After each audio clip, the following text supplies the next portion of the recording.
What's up, everybody? We are now live here at tradecaster.com, ready to get today started. Hopefully everybody had a good night, good day. What's up, Scrooge? How we doing?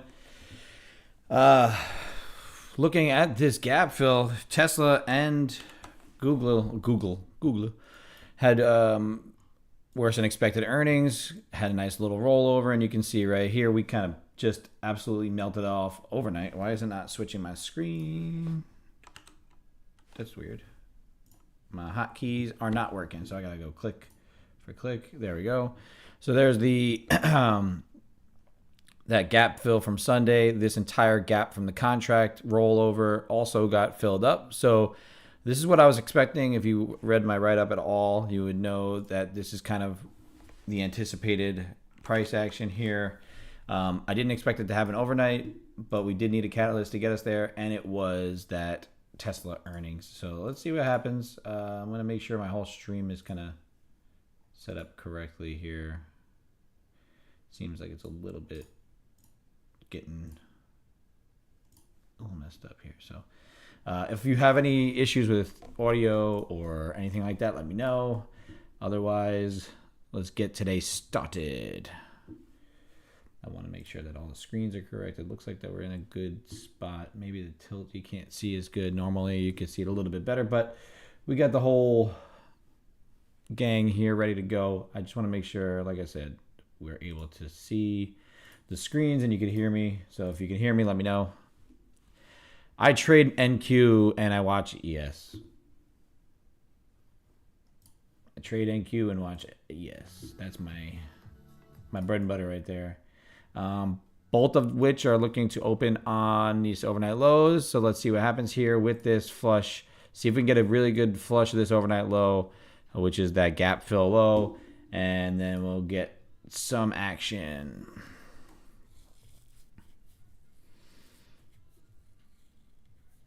Let's see. I mean, we could potentially not make it down here. I'm watching Tesla just because that's been kind of the driving catalyst of the downside. And NVIDIA gave a little bit of a double bottom here at that low. If this just kind of pumps right back up, I would not be surprised, to be honest with you. But I want to let it settle down. I want to see it'll give me some reason to try and get along here. S&P is leading high side. You could see NQ trying to just dance around within this opening range. So I'm going to see if we can stay kind of tight with it. See if this opening range is going to do anything a little whippy. Currently, I want to see this thing flush down. Come on. The question is, if it flushes this low, right, do we just continue straight down? Is that going to be the thing? Or is it going to be more of the sweep and go?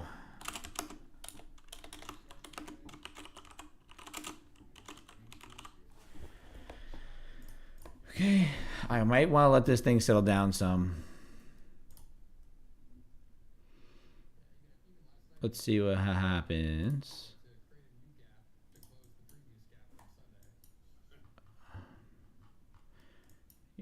We did gap down. Like I said, Tesla and Google earnings kind of really drove this, was the catalyst to this.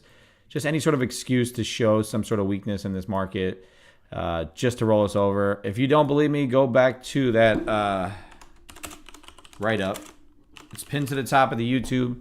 You can go in there and check my weekly levels. That's usually where I post everything on my sort of outlook on what's going to happen for the week ahead. And just kind of get yourself a good feel. I'm going to leave this gap and this where we're at right now in play until today's over. So just be mindful. This purple gap up here is the gap from Friday into Sunday.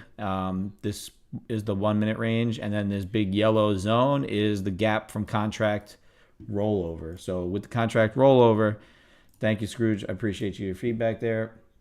With the contract rollover, I want to keep this in mind, just at least for today, and then I'll kind of get rid of it. But I will keep it in my longer term chart because I do think that the levels are pretty important there for this gap up. It just makes sense that potentially it stays there. So I'm going to leave S&Ps just like this so you can see it. I would love to sweep this overnight low and then see what happens if we can get a pop off of it or not.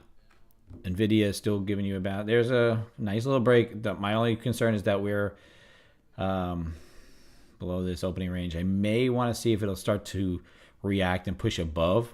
But if we can sweep this overnight low, we'll try it. That's our strategy, right? Let's see, 77% long. That's a little bit concerning. Maybe could even push all the way down into this bottom of lower band of VWAP. I want a deeper pullback. I don't want just like a quick touch and run, because you can see how heavy delta is here. I don't like that to be a failed breakdown, but it looks like it kind of is.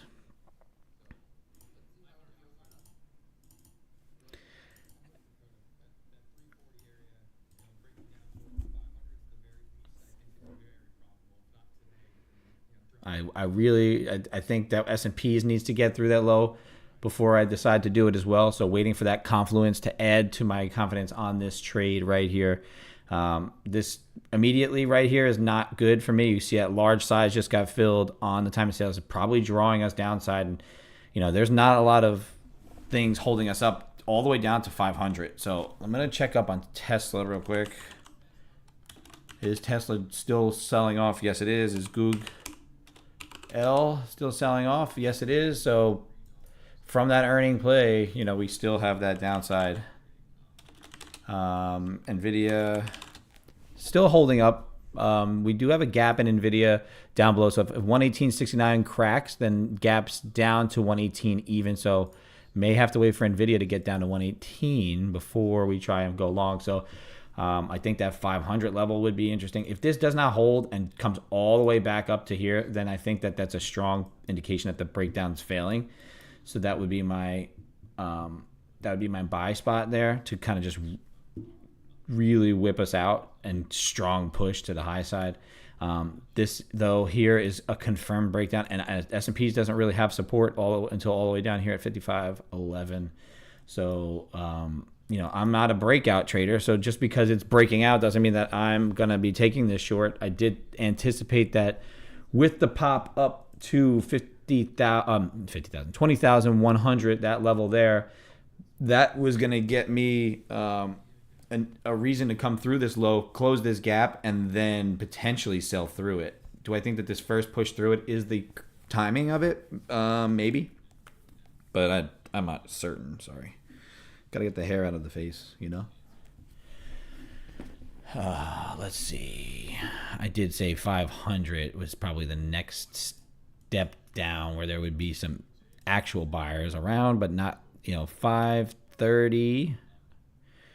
Down to 500, really 480, 500. So those are the areas that once this goes and actually accepts and runs, kind of gives you the indication that it's going to keep going. So we do have that lower band of view up coming up right here, 552. There's a bit of a person on the ask here, 100 lots down below at 55.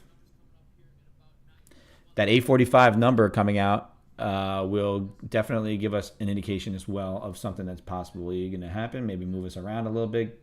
Maybe cancel this out. If we get a random PMI flash that comes in under 50, then maybe potentially we'll get a pop in this and recover this entire overnight move.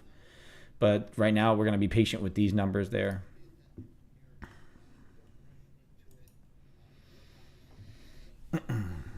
This, for me, is a good setup. I want to see where we're going with it, if it's going to continue to break down or if it's going to rotate back up and through. I'm not going to front run it right now unless we get like a really heavy tilt, a really nice wedge pattern, that tightening wedge where it's kind of falling and tightening up, where you're getting lack of aggressive sellers into levels that are not really very strong, right? So you should be able to kind of burn right through them. 845 is a flash PMI number right here, S&P Global PMI flash. It's not a red folder event, but it is something that's indicating our inflation, just a prelim inflation number, and that's mainly what the Fed's going to be looking for rate cuts. Not necessarily that specific number, but something along the lines of what that number is going to tell us moving forward. So that number there, like I said, although not a red folder event, it will move algos and it will get price moving in directions, maybe just whipping them around a bit. This 30-minute candle is still, heavy through the low of this gap.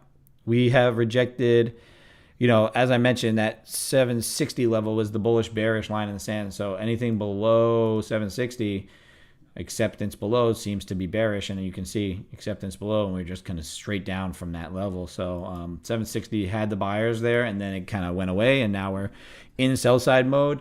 I'm not going to be convinced on this, and I'm going to take it off until that number comes out. I don't want to be entering anything yet. This is a clean move, break through the overnight low. And then, so really how my strategy works and how it plays is I want failed breakouts. So for me to play and try and catch an actual breakout like this currently is a really nice clean move through 600 all the way down to 540. That's 60 points already that you could have caught without much heat on this, right? It's not easy for me to kind of try and catch this because 70-something% of the time this fails and breaks back the other direction. So I'm waiting for that play. So I'm not aggressive enough to catch the breakouts. If we come in, we retest, we hold the opening range, and we try to break through that overnight low again, maybe I take the secondary break of the overnight low.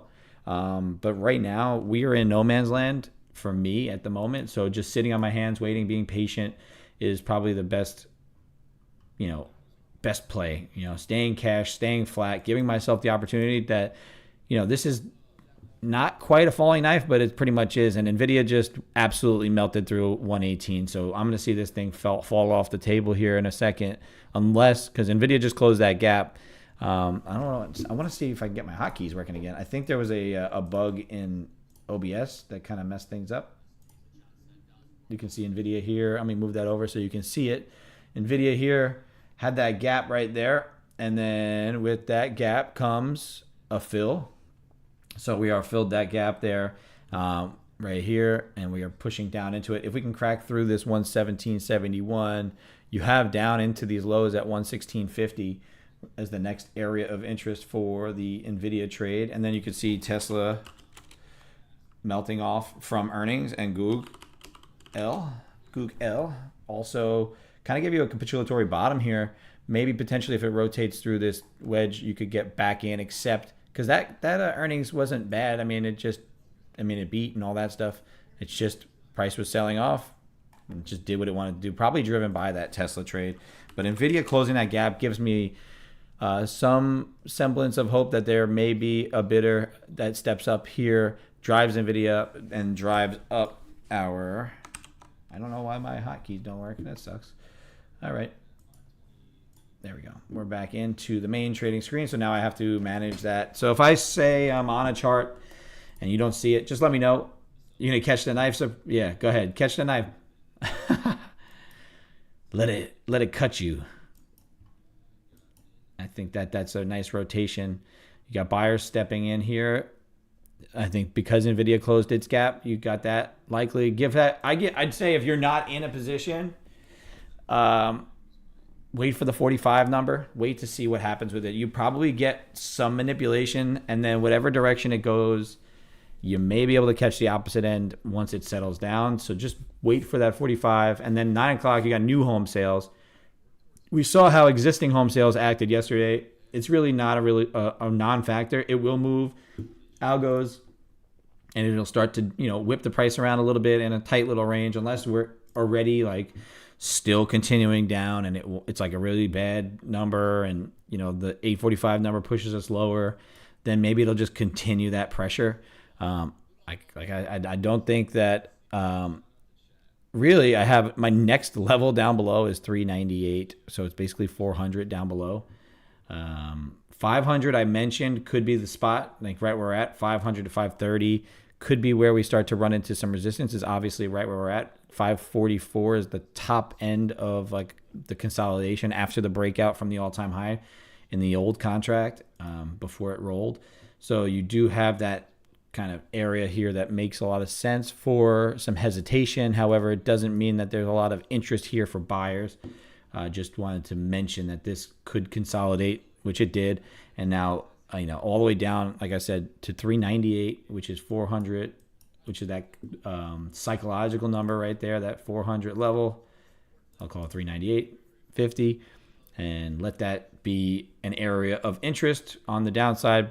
Basically, that was the breakout area.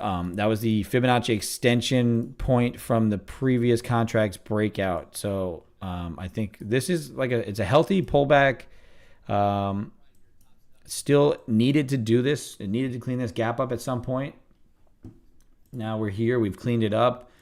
Does that let buyers come in here and start stepping up and start getting filled in order to get this to be driven back to all-time highs? Because that's what the market does, right? It does whatever it wants. NVIDIA now breaking through 117.60 and melting off pretty heavily. So it has just one bit of defense here at 117.38. And if it gets through that 117.38, then I think down to 116.55 we do have for NVIDIA. I would have loved to have caught this short last night, overnight, but I don't trade overnight. I trade during market hours. Even this short here, I didn't quite trust it because this is a really good area for buyers to want to step up and step into play, and a great area to trap some shorts, which is still could be doing, right? It could still be trapping shorts. It could be getting people involved short that maybe think that if we get a consolidation breakdown here, down into the 20s, manipulate and then run. Then we can get involved back over our overnight low, and then watch what happens with the 1 minute opening range, VWAP. Like we said, there was a big gap here, previous day low to overnight high. That's a gap. It's even deeper than that because it's up into that range there because we closed up here. So there's a gap. There's your number. The Bank of Canada interest rate decision consensus was 4.5. It was 4.75, so they cut another quarter of a point. And the flash PMI is 55, reported at 54.8.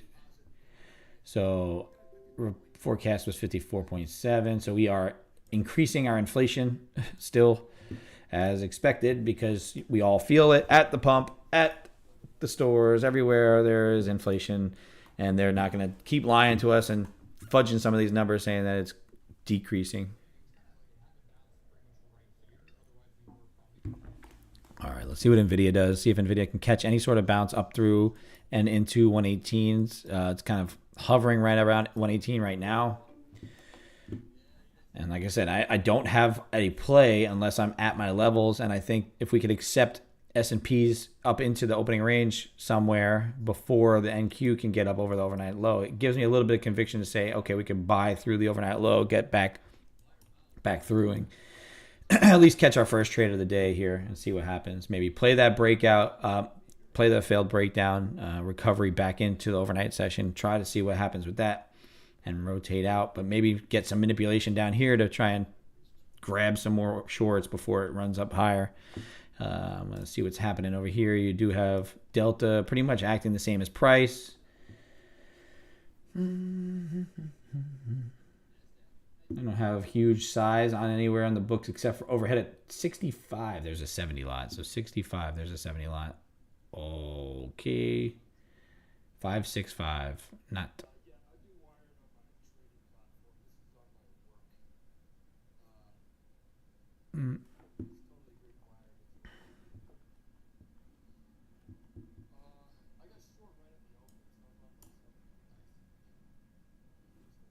S&P is still heavy on the delta. You got a little bit of a bid on it, but price is still pushing down. Russell made highs as we were making lows, so the divergence is there. It is selling off from those highs. But now is that going to encourage the whole market to go down, or is that going to get people here trapped on the shorts and maybe rotate higher? Let's see. Let's see what happens. I want to see what the big boys are going to do with this market. Are they going to melt it off the rest of the day, or are they going to pull us into shorts and run us up? Looks like NVIDIA caught a bid here at 117.71. I can't use my hotkeys like I want to, so I'm going to go over here, click that over, and you can see right there NVIDIA caught that bid right at the level 117.71, accepted right back over 118 and looking to push up higher. Could be an indication for us that this may want to rotate back up. Let's see what Microsoft's doing, if it's got any help. Same deal. Microsoft trying to push back up over 439.30. And we need Tesla. Still melting off. Google. So Tesla is interesting in that it's not a direct indicator of what's going on here in these markets for us, for NVIDIA, because it stays disconnected for a lot of the time. And I don't want to put too much onus on it. It is a member of the NASDAQ, basket, but I think NVIDIA is our biggest indicator here. And I think this manipulation down through the low possibly could be that idea where we can start to rotate back higher. And like I said, if not, down we go to 400. I want this to get back up over that overnight low, fail this breakdown, but I need S&Ps to help us out as well.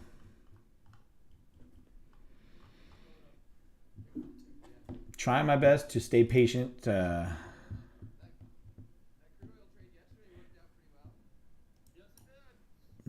NVIDIA keep pumping. Do I want to wait for that 9 o'clock close potentially for maybe some confirmation? But that could kind of eliminate my entry ability to get through that overnight low. Do I want to play this first? Sorry.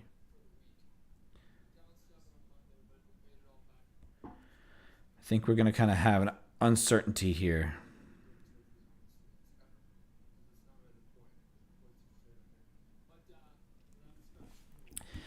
Just because markets move, don't mean that you have a trade. Wait for your setup, let your levels come into play, and then execute around your levels. Don't get greedy. Don't get too aggressive, especially in a day like this where you're starting to get extended. I mean, it was basically a gap and go downside.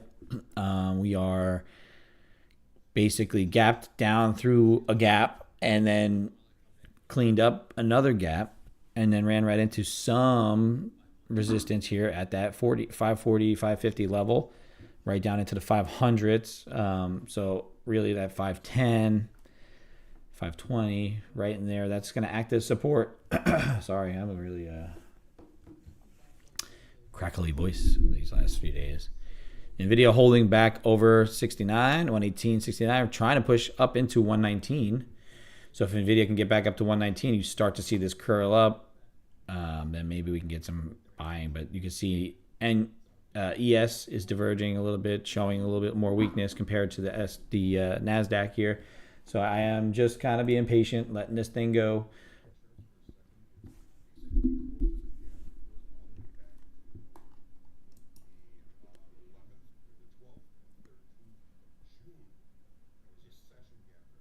You need to see what's going on. What's up, Jofi? How we doing, brother? Still just sitting on our hands here today. Not being too aggressive in this environment right now. I want to wait to see if I can get back up over that overnight low. Let's get that long. Halfway around the world. Same deal around here, just chilling around. It's a rainy day here in the Houston, Texas area. So it's a little bit just waiting to see if this market will turn around and go the other direction so we can catch a buy through that overnight low. Or are we going to continue straight downside? NVIDIA is re-accepting back below that 118.69 level. All good, man. No worries. I know you're always lingering around, popping in and out, and I always appreciate when you can come by. So thank you for coming to the Policing Pips chat room. I am always your host here, the only one that's in here, because every room is everybody by themselves. It's such a interesting world, the world of streaming, where you're by yourself in a room talking to a bunch of people who are by themselves in a room. Yes, sir. Officer Pips, present for duty. I really should change my name to Tix, but got to stay with the OG name. OBS wanted to do some sort of update when I was loading in, and I probably should have just did it quick before I got on stream. I just didn't want to see what was going to happen, if it was going to create a bug, so I didn't do it. But now I can't use my hotkeys. So if I have to switch screens and I'm talking about something that maybe you don't see, just throw it in there. Just a virtual loner hangout. Yeah, we don't do pips around here. It's just the original name that I had when I was trading FX way back when I first decided to incorporate and do it professionally and like take it seriously and all that fun stuff. So I wanted to come up with a persona, and at that time it kind of worked. It still works, you know. Can't switch off the original names, so I'm gonna leave it alone and keep it. The Policing Pips catching ticks. Maybe I'll just lengthen it. I think most, if not all of us, have dabbled in that FX world, whether you traded actual Forex, pairs, or if you were trading, commodities, or thinking that you're trading the NASDAQ or the S&Ps and stuff over there, or calling it by different names that I've never heard of until people started telling them to me, these other CFD names. Let's see if this will go, because NASDAQ is relatively strong compared to this S&P here. You can see S&P rolling through that consolidation, and Q holding up strong so far. I think this is based on NVIDIA's strength right now. I want to see if Microsoft is holding. It is. Even Google caught a bid and is starting to push up through. The only thing that was lagging down was that Tesla, and it's still just going straight down. Apple Apple hasn't been a direct correlation for a long time, but it did break through a key structure low.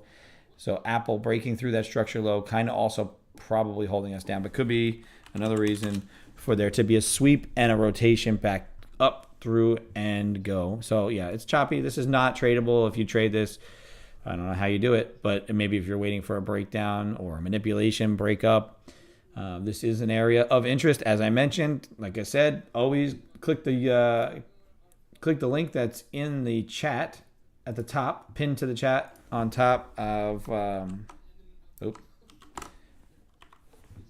this in Tradecaster. It's in the alerts. I will copy it and paste it again in case you missed it, but this is my breakdown every week. I do this Sunday night, and then during our stream, I kind of mentioned it a few times yesterday that I think if we got up into that 100, that 68 area, but the 100's really where I was interested. Like I said, that was probably the very top of where we could come into before we start to decide to make the rollover to clean this gap. And I write that every Sunday, so you can go back, look at it, look at the published date, listen to the streams the last few days and kind of go into what I was thinking for this. I didn't expect this overnight session to pull it off. I thought maybe, after yesterday's choppy session that we could see some downside pressure today, but I thought maybe, with some of those things, some of the price levels from early in the week could have held us up, like that 841, even the 760. I thought we would at least catch a little bit of a bounce from there. We did. It bounced immediately off of, not 760, 760 here. Didn't really act as any sort of resistance overnight. So it looks like S&P's is leading us downside. So watch this now to break. See what 500 does. Like I said, I'm not trading away from my levels. I'm trying to make sure I keep myself safe in this market environment. There's a 118 lot here at 500. See if it gets filled. 500 get filled. If you took this immediate short of the overnight low, that's just playing the breakout. Either way, if you're into that, that's a really good continuation type move. Not part of my playbook at the moment, right? I like to throw out the levels, give you the idea that I'm not trusting, especially I didn't go off. No, you haven't really missed any codes of late. Everything that I post, like I said, if you go to this link here and use that, paste this. If you use that link, any of their best deals, I guess, will go to that spot where I send it. Currently, I think it's just normal pricing. Obviously, they have their sale markdown prices, but I think it's $50 still for a 50K. If I do hear either a fire drill, if I hear some sort of free reset, free combine, any of those links, I will post them in here and let you guys know. I have it up in the background. Oh, that's the coffee link. My bad. I copied the wrong one. This is the other one. That was the write-up. Also, it's just the coffee. There you go. There's the write-up. That's the top step one. You can always go through that that coffee link and then go. That's the weekly write-up. He's Michael's a little bit of a prima donna, but yeah, that is the coffee, but that's really the write-up. I post all my weekly write-ups in the coffee links. So yeah, Michael's a little bit of a prima donna.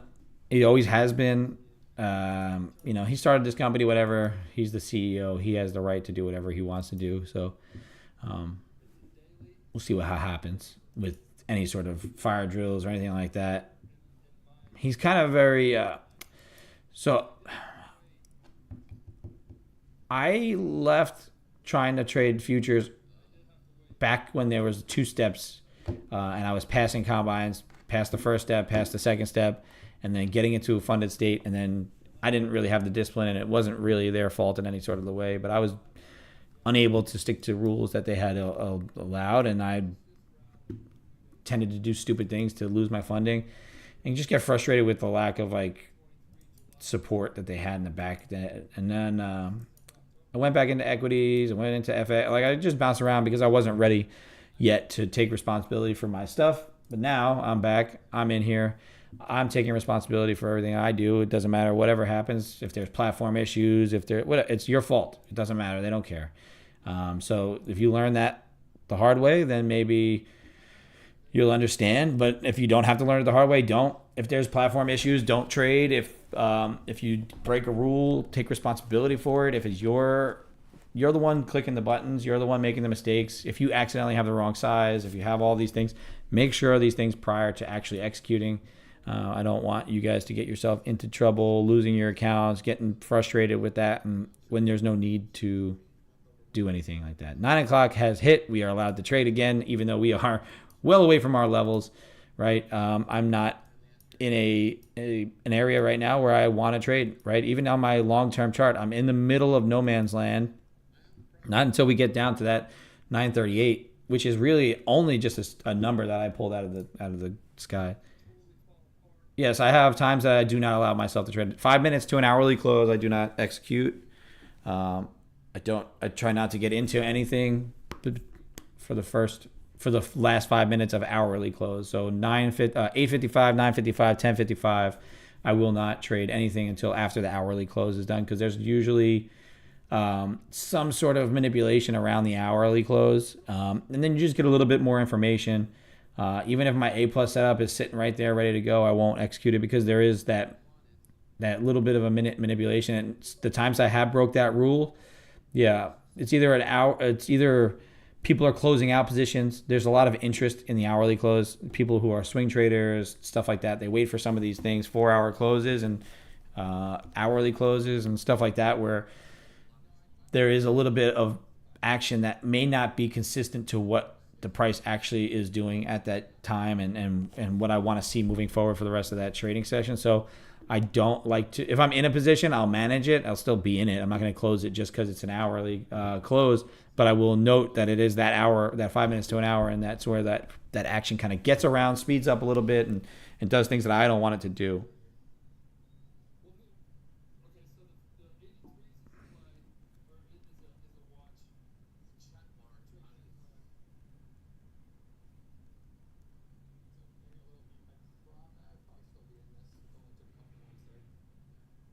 Mm, mm, mm, mm, mm, mm.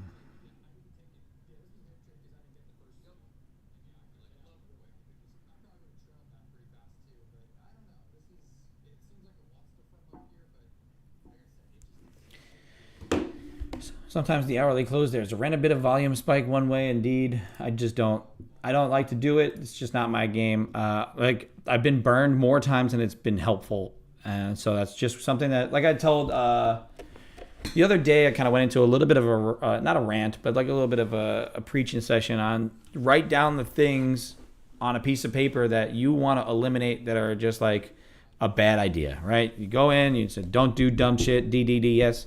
We're going to stick with that. Don't do dumb shit. There we go, right there. Scrooge has got it. Don't do dumb shit.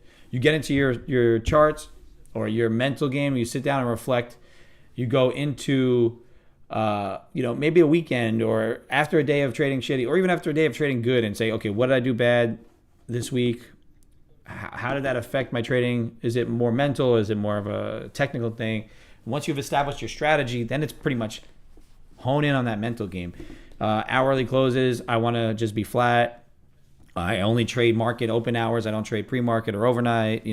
Little things here and there that are going to keep you in the game long term, and then you're going to be just fine. I want this to be a failed breakout trap of the shorts.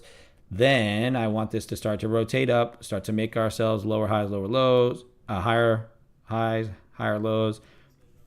The only issue I'm going to have here is that VWAP is going to be pretty much right on that overnight low once we get back to it. So I'm going to see if we get back into the opening range, and that may end up being if the long is going to play out or not. If not, if we get into here, retest, rotating back down, could be a play for some people as well. So that 610 area up into that opening range is going to be a key level if it does get back there. Usually I'm looking for a quick rotation through my overnight low, so I'm not going to take the immediate break back above it unless something's telling me it's setting up to a point where I say, okay, this is actually ready for a breakout, right? you would expect that if anybody was short from here, that their stops would be, if they're one of those longer term holders, their stops would be up over the opening range. So you probably run some stops above there if you want to continue this back up. So, possibly that run of the overnight high, overnight low, the break of the opening range could give you that squeeze of stops being ran before, if it wants to continue downside, a healthy downside move. I'm going to go ahead and try and make one of those. I'm going to try and make a few designs sometime this week for that Don't Do Dumb Shit mug and shirt. So if you guys want to be involved in the DDDS movement, don't do dumb shit, keep your money, be happy, right? This to me would be doing dumb shit from my personal strategy, right? I'm not here playing these breakouts currently, and I kind of anticipated that this flush was going to come, and that's why I didn't just hammer into it or I set my order here after that break, but that's only just in case it's going to immediately, pop off and go. And then I closed it because, I didn't think that was going to be a likely play. So, trying to see that this is incoming, maybe take it as a cheap short in the future. But for me, avoiding doing things that are away from my A+ setup is going to keep money in my pocket. And, I'm not going to even take risk to lose it. Yes, I didn't make any money on it, but I didn't lose the money. And then I have more bullets in the gun to execute on my A+ strategy later on down the road. And, even later on today or whatnot. If I don't have any trades today, then I don't have any trades today. It's not the end of the world. I will watch, other key levels, see what happens, see what kind of setup we get. Do I believe that this is just going to be a full-on melt session? I don't think so. I think maybe we do have a little bit of time for it to kind of recover and get back up. That this is a retest. Hello. Thank you for the water. My wonderful assistant.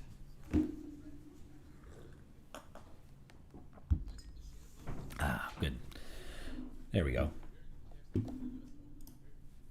No, not Max today. That was the wife. Max usually, you'll see Max won't come quietly. He'll come in like a raging bull. Except he's cautious with his with the water, so he is good like that. Extend the line to the right. Damn. He does. He comes in like a wrecking ball. I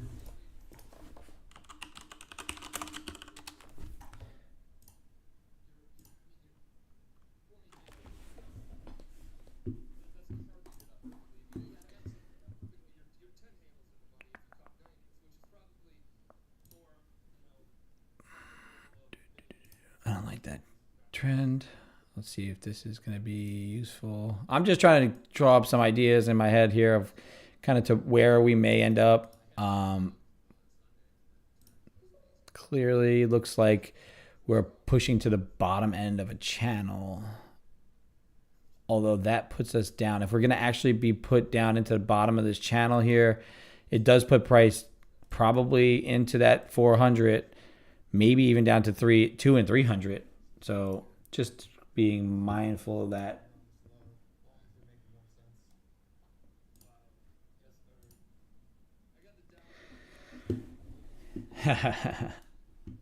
You would definitely know if he's coming in. So this is that little bit of a downside consolidated wedge type play here. The longer term channel does show here, right? Let me show you that. I gotta pull it up for you since my hotkeys don't want to work. Trading view top. So there you go. There's my little crude channel that I have drawn up from the beginning of when we started to sell off. We kind of rotated up, rotated down, popped back up. Now we're going to come back into this area here. I don't want to do that. I want that to go back to where it was. If you kind of get rid of some of those dashed lines and even that gap there, pushing into this zone right here kind of seems reasonable for what's going on before you get some sort of rotation back up in, and that top end of that channel is going to be back to where that gap is, and that bottom end of that consolidation. So that's probably where you would start to rotate, come back down. Like lots of liquidity zones here that make a lot of sense. It could stop right in the middle like it has in the past. Why do I keep grabbing those? Yeah. There we go. You can see it stopped prior to it here. It's not an exact science when it comes down to these channel type things, but staying within them longer and longer and longer does indicate, some sort of consolidated price action until information comes the other direction. So let's see if the hotkeys work yet. Nope, still broken. You see NVIDIA kind of trying to push back up over these key level here. If it can, then maybe this rotation on our breakout right here at this 20 level could potentially lead to that rotation back up. So that's what I'm looking at. Let's see what's going on down lower. I want to see if you could see the tilt a little bit better. It's kind of hiding there. It's all right. S&P's is right here. NQ is the one I'm looking at, which is right here, just above the scrolling bar on the bottom. I'm not sure why it's gotten a little bit tight.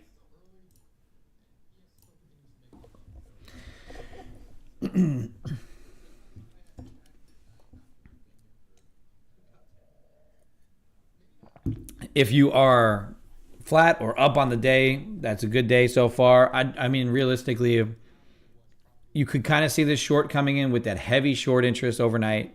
There was just, it's, heavy. You got a reason to kind of sell off was the Tesla, trade. Tesla, Google, all the names kind of just coming in, rolling over because of that. Maybe they had negative guidance. I don't know. But Google beat and Tesla missed on revenues, but beat on earnings, right? But still sold off. It does what it really wants to do. Maybe it was just an excuse to get this thing pulled back into a better area for buyers to step in. Barring any of this information, these earnings and whatnot, just pure price action showed me that a bounce up to 20,100 was going to lead to a flush and break of this. So pretty much right on. The highest we got was 20,086, I believe, yesterday. The overnight previous day high was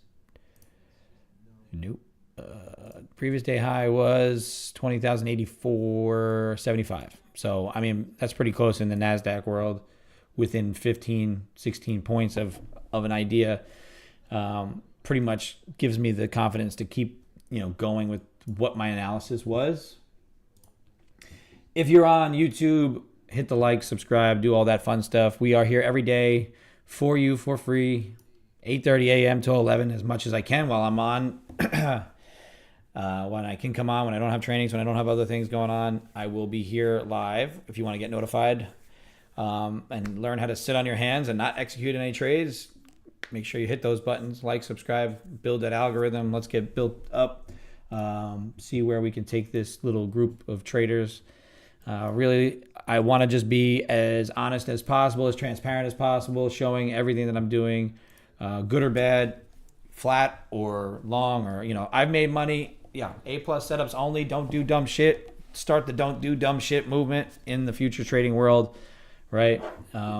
Avoid the greed, avoid some of the bigger influencer types trying to get you hyped up about $1 million days and stuff when you're not even passing combines, right? Let's get ourselves being honest with ourselves and each other and kind of have that reality there, and then build up to those big numbers. But until you get there, don't act like you have to be them. Just be yourself.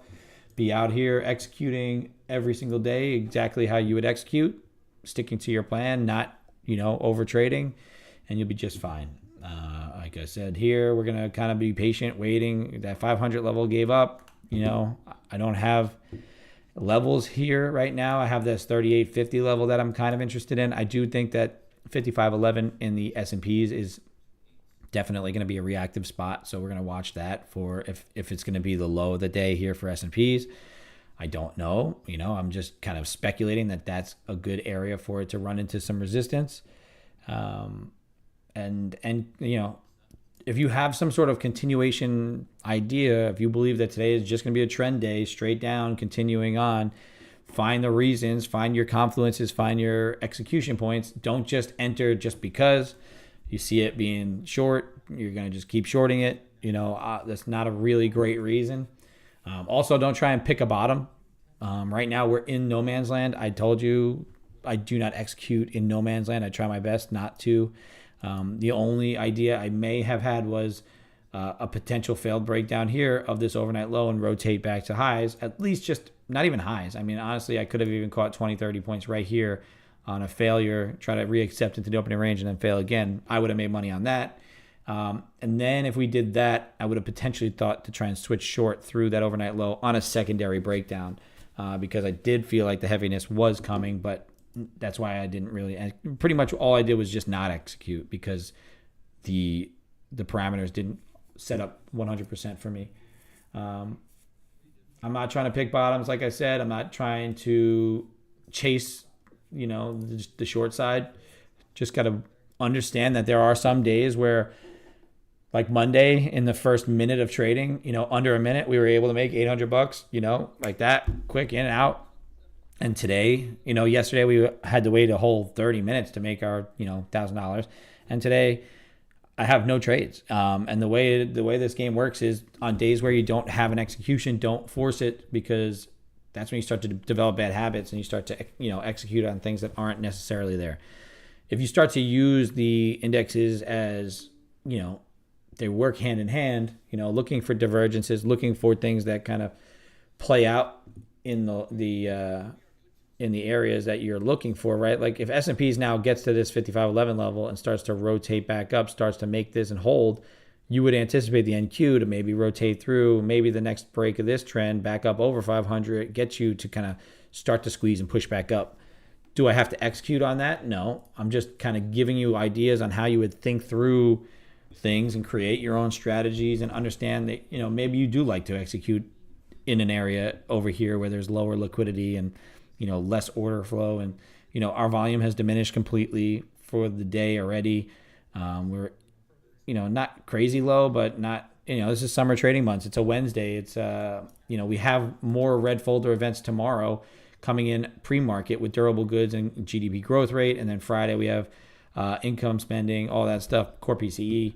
So we have stuff coming out that potentially we are positioned, these bigger players maybe either are positioning for or just flat totally as well, just waiting to see, what's going to happen. They basically gave up. 760 was that wall, and then they gave it up. And now that gave up, we're just completely rolling over. And now if we can get down into that, bottom end of that channel on the longer term, I think that's probably a really good area to start looking for the longs as well. Look for that capitulatory bottom, maybe some manipulation, wait for it to set up completely, and then give yourself the opportunity to try and play that run up and catch as much of it as you can. Don't go chasing. So my don't do dumb shit speech of the day is now complete for now. My area of don't do dumb shit is right here, right now for me. For whoever else is trading, it might be elsewhere. Maybe your don't do dumb shit is to not listen to me, and that's fine. But just figure it out. Figure out what that is going to be a detriment to you, and then don't do it. You got this heating pad here that's not quite working. Let me see what's going on. Oh, it's not plugged in. That's why. Stupid. This whole time. I was wondering why it was cool.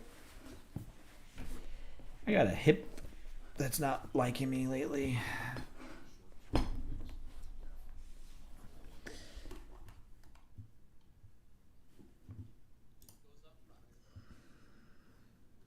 So this is a good idea as far as just like observing for me. Does this like lower volume push to the downside? Does that crack? You had a heavy delta push. You didn't really see a really heavy price. Obviously, it looks like price got heavy, but that price didn't really move quickly and in a way that kind of looked manipulative.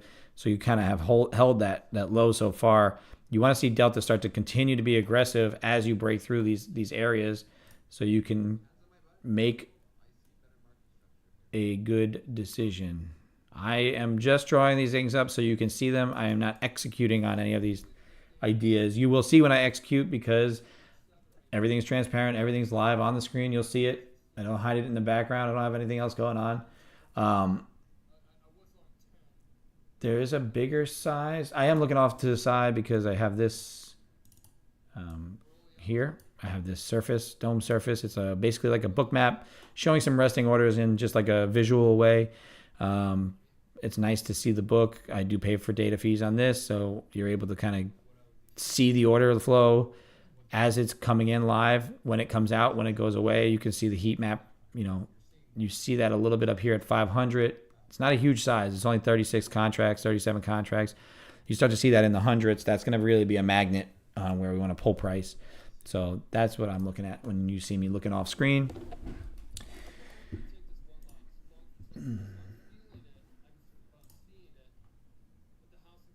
If you took any trades, let me know. Let me see if you made some money. If you're sitting on your hands, also give me a like on that YouTube. Help out that algorithm. It would help us out a lot. Like I said, I'm just sitting on my hands looking for that A+ opportunity. And right now, I do not see it.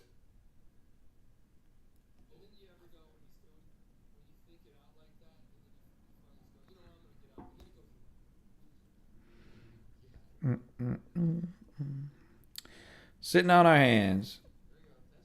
I've got to check on some work thing. Sorry.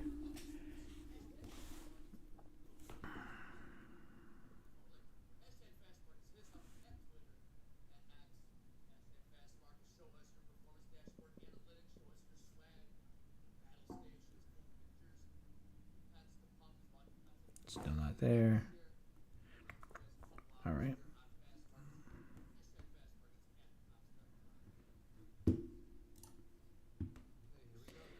No trade so far today.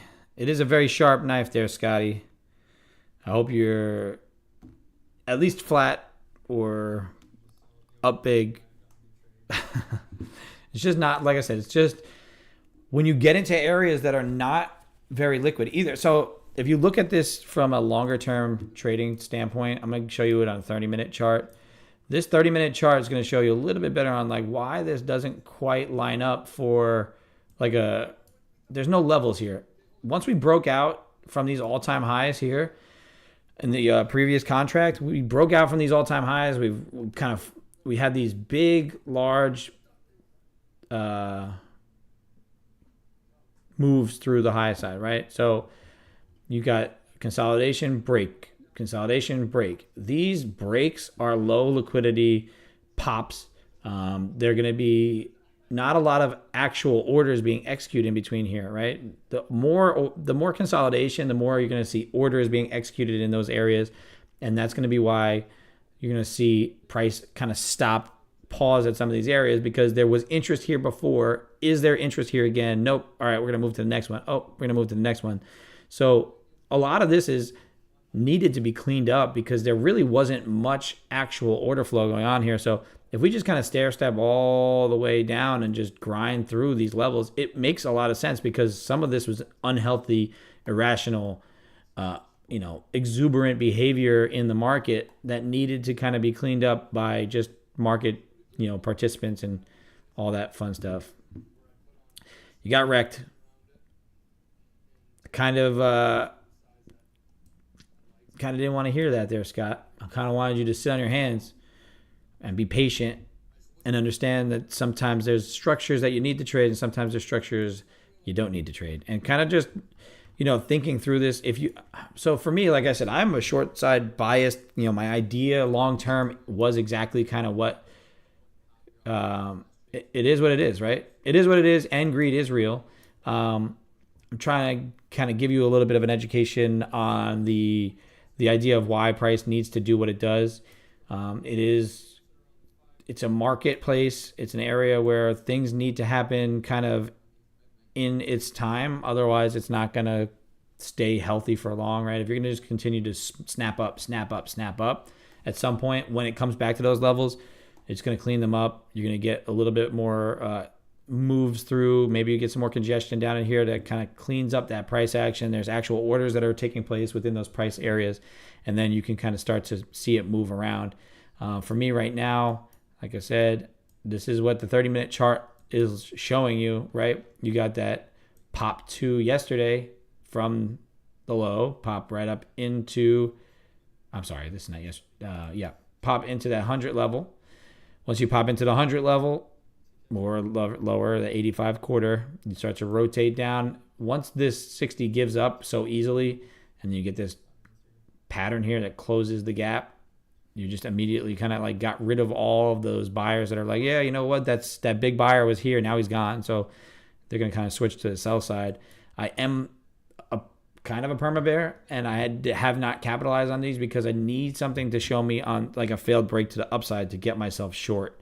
Right? I'm not just trying to catch these breakdowns, and that's fine.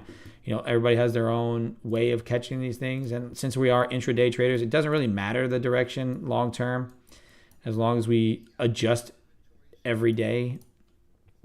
If you're an oil trader, 5 minutes till the crude inventories. So I am not trading oil, but you will see kind of what happens with crude. I'll switch over to CL for you since I don't have any trades. 5 minutes until that inventory drops. Seems like price is kind of rotating down today so far. We're not at a major key level. What do they expect the inventories to be, and what is it going to be? Let's see. Expected inventories are, today is Wednesday, 9:30. EIA crude stock change. They expect, they had a previous negative. Last month was negative. Gasoline was positive. So if it comes in positive, that means there's more oil than they anticipate having. So prices should technically go down, right? If you think of it logically, if you have more of something, you sell it for a lower price because there's not that scarcity, right? So if it comes in positive or more than expected, if there's a glut of inventory, then you can expect this price to probably pop. You do have structure down here at 76.83 and then 78.42. I think maybe if it pushes into this low here at 77.10s, then maybe it rotates out. But if you get another negative inventory, then price will probably want to push. You know, that's 2 months in a row where you'd get negative inventories.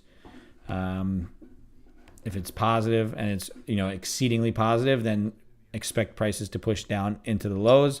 See what happens with it. Like I said, I'm not a crude trader. I pretty much have solely been trading NASDAQ now for a good amount of time, where I feel like I've built a relationship with NASDAQ. I do want to start adding some other plays in, and I'm going to do that longer term. I'm not going to do it, you know, right away in these combines. I have the ability to trade charts. Charts are just charts, and the way things move. You know, oil is not going to do the same kind of manipulation that NASDAQ does, and S&Ps isn't going to do, you know, as much as NQ, and maybe gold does something that's a little bit different, that's a little funky, that you got to just kind of build that relationship with your asset class as you use it, right? So I just want to watch oil just to see what happens with the inventory, see what kind of reaction you do get on the inventory days. Some days it's whippy, some days it's not, some days it's muted. There's not a ton of reaction. So it's just kind of, have they priced in what they expect? Does it seem like they're pricing in that they're expecting more oil to be found this month and produced? And is that going to be positive or negative to this? Let me turn this off for a minute. Turn it back on. It's not quite working, so. There's the pop through up into 500 for NQ. NVIDIA is holding up over 118. If I am just going to be sitting on my hands all day and I go flat, you know, and don't execute, then that's a win in my book, right? To be able to sit here all day and not take a trade is that's a skill that needs to be practiced. It's very difficult to do, right? At some point, you're like, I could definitely take a trade here, and you just hit it. So just don't do dumb shit. Don't do that hammering buttons for no reason. Let the price action make you make a trade. Make you make a trade. Make you make a trade. That's a lot of makes. I know it's too late now.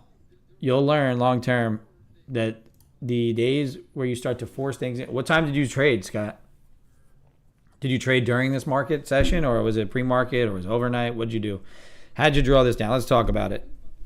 Let's get out of this funk here. Let's talk about it. Let's make an adjustment, and then we'll move on. And then you just move on to the next one. What time? Where was it?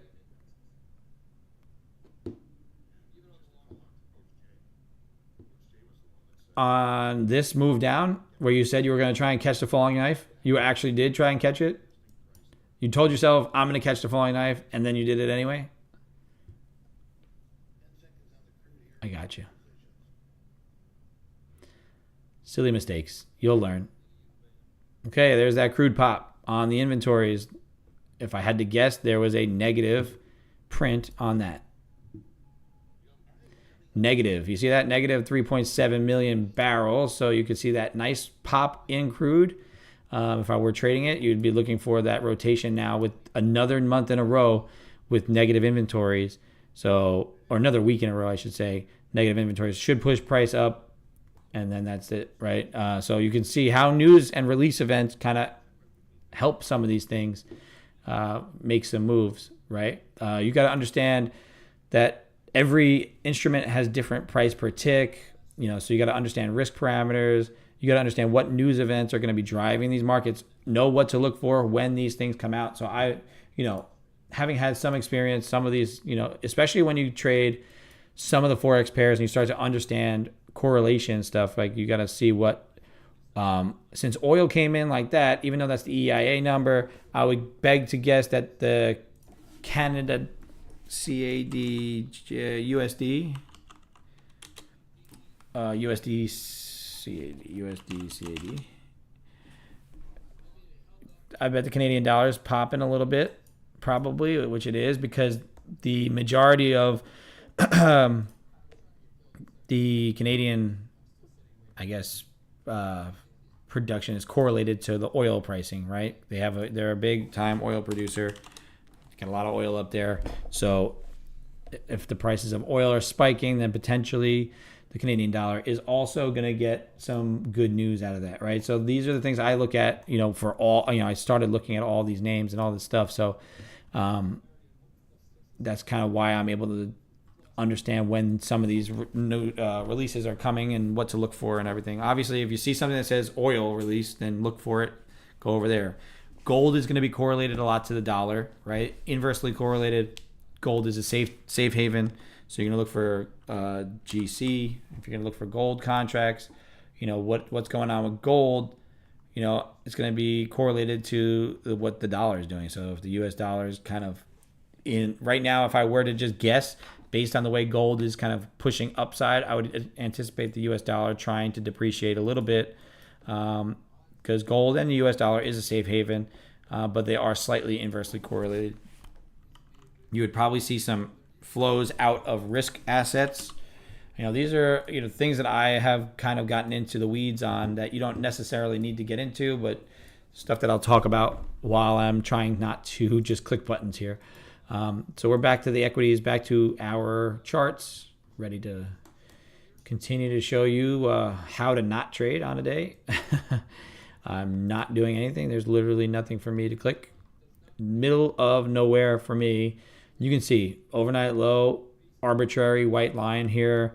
We're in the middle of a zone. We have, a downtrend currently that I don't want to be fighting like Scott was fighting it. Like, you don't want to, once you get into this area, right? So if I could kind of give you an idea on that, Scott, with the falling knife, where is this knife falling from and where is it going to? And just look to the left, right? Try your best to use a very long-term chart to give you an idea of how did this price go up when it got, so since we're, coming down through a zone, how did this price go up through this zone? If it went down through the zone, let's see, how did it go down through the zone as we're coming back up through it, right? You got to kind of use previous price action around the levels to kind of understand, is there anything here that's going to hold this up? Are there people out here?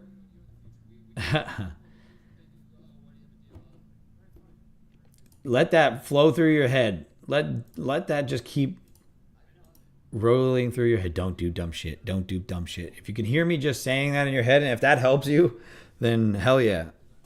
That's what I want to hear.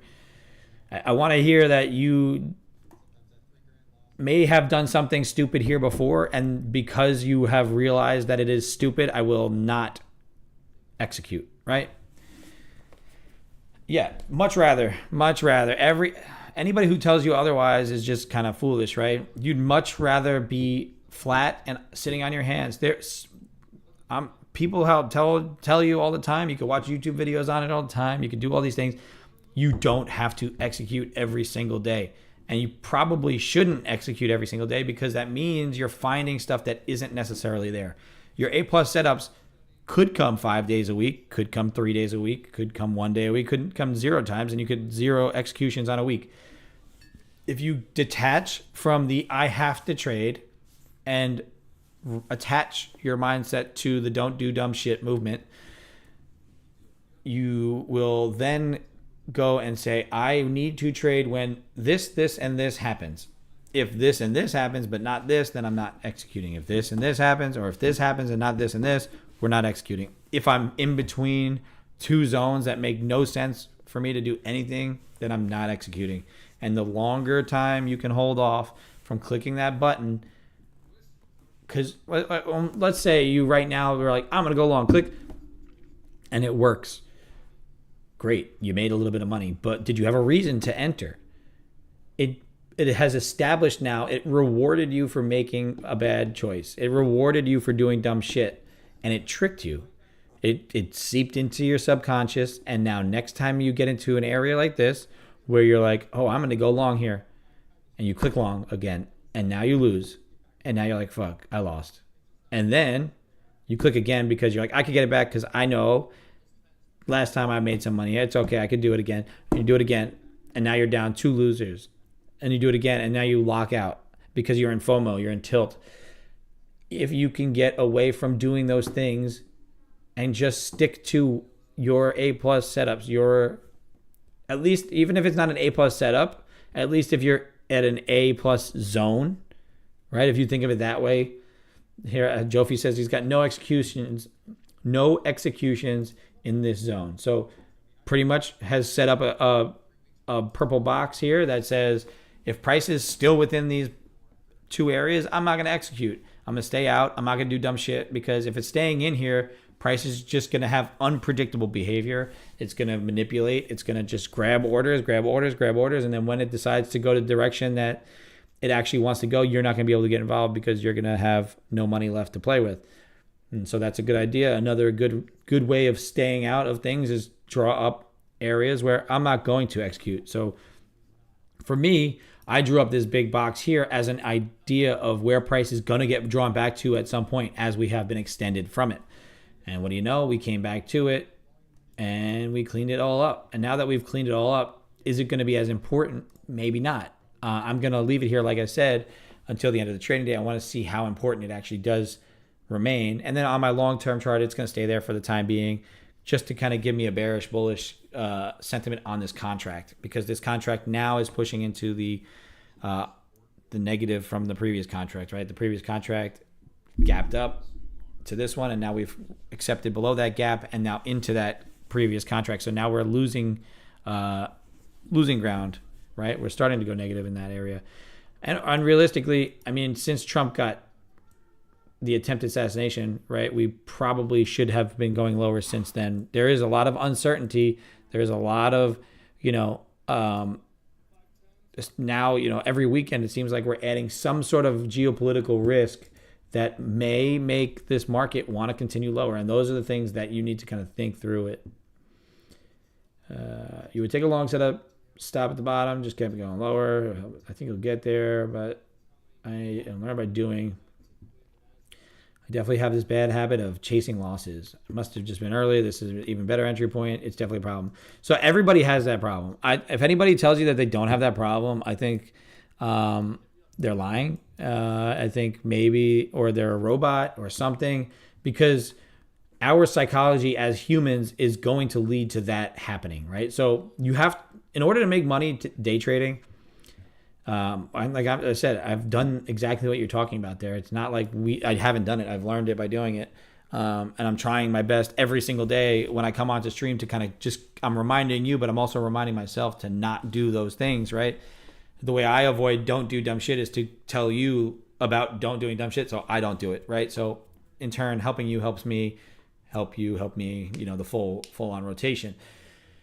But the psychology of it is, you don't want to be wrong, and that's the problem with everybody. And like in real life, maybe not being wrong is good, right? You don't want to do it, and you want to make things right. You want to do things better, and your idea is you have a plan. You're trying to execute on a plan, but it's not quite working, and you think the harder you work at it, the more you're going to do better at it. But here on the markets prey on human behaviors that are predictable and emotional. And if you think that the market can't go lower, it's going to go lower. If you think the market can't go higher, it's going to go higher. And the more people that say, oh, no, it's not, there's no way, I'm going to pick the top here. And then also the reason it does go lower, right? If you think of this in a psychological aspect, let's go here, right? You got a big flush down, and then you got people saying, oh, I'm going to buy it here. I'm going to buy it here. Those buyers have to sell it to somebody. And the big players are like, hell yeah, I'm going to sell it. You could sell it to me. Sell it to me, sell it to me, sell it to me. And then they continue to accumulate all these sell orders, and they take it lower. And as more and more people are like, oh, this is the bottom, they're going to continue to sell it to these big players. They're going to just sell, and they're just going to move it lower. Sell. And they're going to move it lower, and they're going to run your stops every single time, because they're able to note that this is the time where people are like, oh, this is where I'm going to turn it around. I can pick a bottom here, even though there's no reason for a bottom, right? There's no level, there's no structure. There's nothing telling anybody anywhere that there should be a bounce in the middle of this zone. I said, once we flush 610 down to 500, we go. And then beyond that, it's probably down to 400. And we're still pushing through those levels. So there's not much holding this up except for everybody trying to pick bottoms being liquidity for people who are going to just keep selling it out. And then once it gets to the point, you're going to see a capitulatory bottom, because people are going to be like, oh, I'm going to sell now. And then as soon as they do that, where they're like, all right, I'm finally on team big player flips, they're out, they're buying from you there where you're selling. And then that's when you roll out. That's why the capitulatory bottoms, the high wicks, the long tails are usually areas where price tries to turn around, because that's liquidation from a bigger mover, and then turning the other direction. Yeah, there's resistance here, right? There's a reason why I don't play a lot of continuations. There's a reason I don't play even reversal. I know it looks like I play reversals, which I kind of do. I just play failed breakouts. That's why I label it as playing failed breakout, mean reversion strategy. If I call it something, if I had to give it a name, it would be a failed breakout, mean reversion type idea, because things do like to revert to the mean, and most of the time they do. And a lot of times these breakouts do fail at least once. It usually won't go that first time through. This time it did. And I kind of was able to recognize it and say, I'm not going to trade it. Could have taken the other end of it, right? If I was a little aggressive, if I wanted to be that kind of trader where I was like, I have both of these in my bag, I'm going to take it. But in no way did I say, I'm going to go long from this area. I was drawing up, resistance areas, giving you kind of ideas on where things will kind of reject and move and maybe squeeze from and start to make moves. And you have to start to see it get onto the other side of this and hold this and start to rotate that way.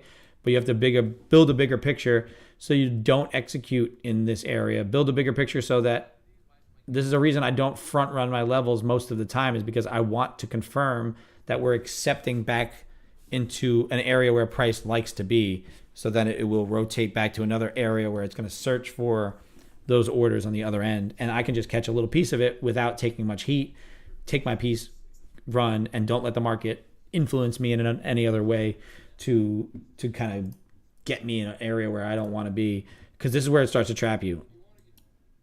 And I agree with you, Scott, because it's easy to see that this, I can do that here.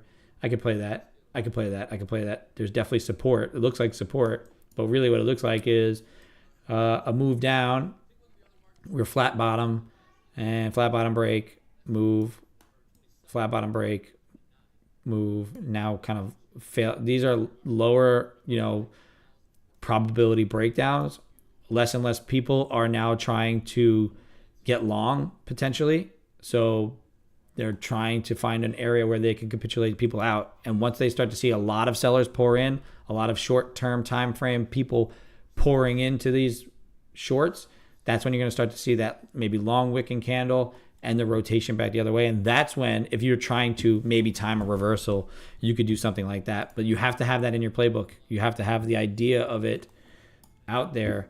And it has to be planned out. You can't just be like, oh, there it is. And you got to wait to see if price is going to speed up, slow down. Like, there are a lot of things that you can see within the level 2s here, or even in that that surface dome that I have showed you, that I just moved off the screen, that you can kind of see where there's orders resting. You can see price speed up in the tape. Spreads don't get really wide, but you can see price start to speed up. You can see level 2s start to get bigger. Around areas of interest. Does it mean that it's going to turn around there? No, it doesn't mean that. Everything is kind of just understanding the data points, and then at the time, when the time is right, execute your plan. Right now, my plan is sit on my hands.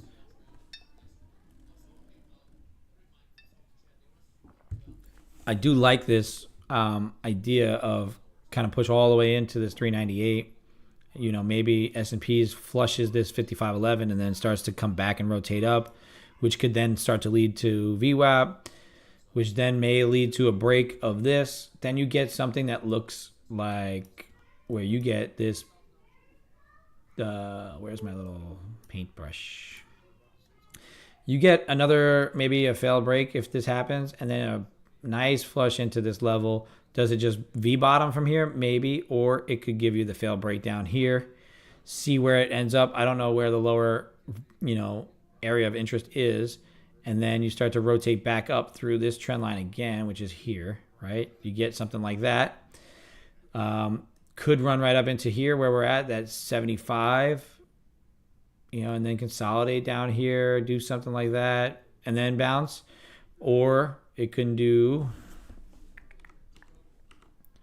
something along these lines here, where it just goes straight down, gives you that flush, breaks this at the trend line, squeezes up, gives you some consolidation. You start to work your way back this way. That's when you're on the opposite end of it, right? Doesn't mean that it's not going to roll over at some point again. 500 is a very important area where probably chop happens.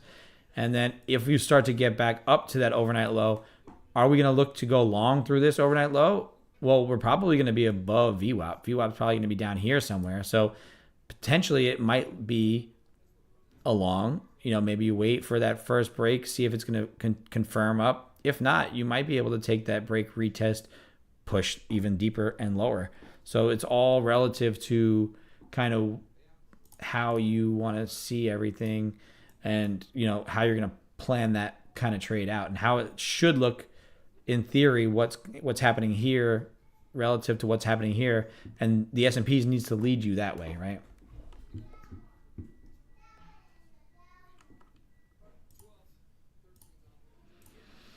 If you watch Top Step TV a lot at all, you'll see they trade a lot. I mean, sometimes I feel like the problem is if you're watching some people like Top Step TV, or people who are just looking to get viewers and not necessarily, I mean, they're very helpful. I'm not going to say they're not very helpful, and there's definitely things that they bring up and stuff, and they're actively day trading every single day, and I respect that. But there are times that they definitely trade just to trade, and not, and for entertainment. They'll say it all the time. It's tradertainment. So they'll kind of just say things that may be, they're going to execute here, they're going to execute there, and they may influence traders to try and trade those zones, even though it's not necessarily the right time or place, or according to their own personal strategy. So they'll just follow them on trade, Top Step TV. They'll follow me. They'll follow whatever.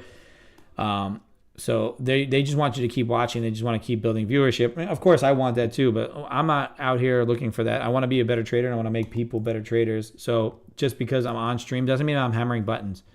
I'm trying my best to provide value today on a day that I'm not giving you any idea of what I'm doing, because the only idea I'm giving you is that I'm not executing, right? I'm not near my levels. We got super extended. We got a really big wide range from previous day high right? If you look at it all the way up, you got previous day high is super extended away from the previous day low, and our overnight high is below the previous day low. We gapped down and then rolled through, cleaned up gaps. Like, there's not a lot of really good information. And for the overnight low to be basically, we open, we push into it, and then, continue straight down. For me, where is my entry? I don't have it. I don't have anything that, except for maybe that crack of that overnight low for the short continuation. But that's not something that's in my playbook currently for what I want to do. So I'm just not executing on it, right? Even if we push through and do what I said here, I really can't execute down here because I don't trust this level to be that much of a key point, because there hasn't been that much executions here. If say we got down all the way down to like 19,200 or even lower, down to 154, that's where I would start to be like, all right, maybe I'll consider that as an area where I'll go long, or look for failed breakdowns. Because if we get down there, that's really extended from yesterday's low, and I think that at that point, I have some structure that I can work with. But up here at these levels, this is an arbitrary number. It's a straight down. The 30-minute candles haven't given you any pullbacks. Everything here is just, if you shorted this trend line, maybe you have that in your playbook. But I'm trying my best to stick to A+ setups, trying to show you that patience is important. So, like I said, I should delete this level later. Jofi, yeah, don't force anything. Your best thing to do right now is to go away. I don't think that, that's exactly what you should be doing. If you don't have an execution, I'm only here probably right now, and is because I'm streaming, right? If not, I would probably just be walking away because I don't have good price action. Even this level here that I have, Scrooge, I don't have a play on it. I don't think that this is that key of a level. It's a longer term level that I do have drawn up, but it's literally only been touched. I'm going to give you I drew this up as an area for a target from our previous all-time high breakout. It got touched once on a 30-minute on a pullback and bounced off of that. So it's really only a very minor area of resistance. So if it flushes it, potentially maybe it actually moves lower. I don't know if I trust it to be an area of support. And then if we are going with this longer term channel, I would say down into 300 is probably the bottom end of that channel for where we're going to kind of timing wise. So I would maybe anticipate that this might be where people say, maybe I'll buy here, and you get the capitulatory type of bottom. Maybe they'll get sellers involved, and then you'll start to look to see maybe what happens down here if you get some of that action there to rotate back up. That's the thought I'm having a little bit on this, just based on the way price is still going down.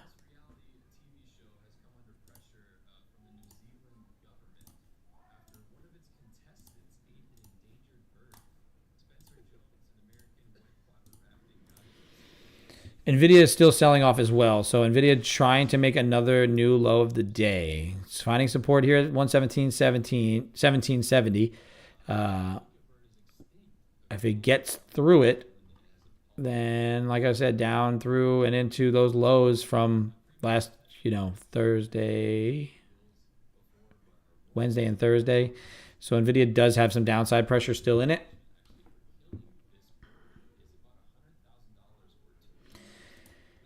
So So if you want those, so the reason I'm able to kind of capitalize with very minimal trades and be okay with making just what I make and kind of moving on is because I'm confident in the setup that I have established for myself.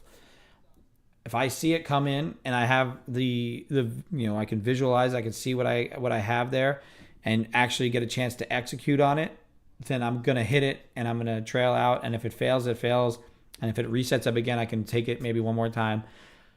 The reason you don't catch, even if this was like a really good move off of here and you see it bouncing and you got in, you have a chance. You tend to not trust it because you don't know what it's going to do from it, right? Because you don't have that amount of times of hitting it. Don't do dumb shit. That's the best way to emulate my approach. It's all mental. This game is pure you versus you. Obviously, like I say all the time, it's you versus the markets. It's definitely you versus the markets. It's definitely don't do dumb shit. But at the end of the day, it's you versus you mentally on if you're going to do dumb shit or not. Just stick with it. Find a repeatable, executable pattern that you're going to do over and over and over again. Understand the price dynamics. Understand the broad scale of everything. Yeah. Locking out, it's fine. Realistically, I could probably lock out now and never have an execution today because there is no reason for it. I'm not going to, for stream purposes, in case we just have this wild big green candle that comes into play and we get up over here and we start to get back into areas that I want to play out. But markets do things like this and they tend to expand, and then tomorrow there'll be good opportunities.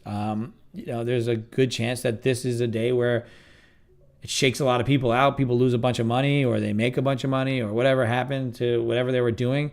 More likely lose a lot of money. And then, tomorrow you'll see some cleaner price action or something that you can trade. Maybe after a move like this on the overnight session, you're less likely to see continuation on this. You're going to probably see consolidation. Yeah, go grab that early lunch. Get out of here, Scrooge. I appreciate you stopping by. I'll be here tomorrow. Same time, same place, as always. So you'll know where to find me. Thanks for coming by, brother. This is not tradable. This is low volume. Like, you see how just like diminished volume here. Like, there's nothing. Absolutely. Anytime. I'll be here. Have a good day, brother.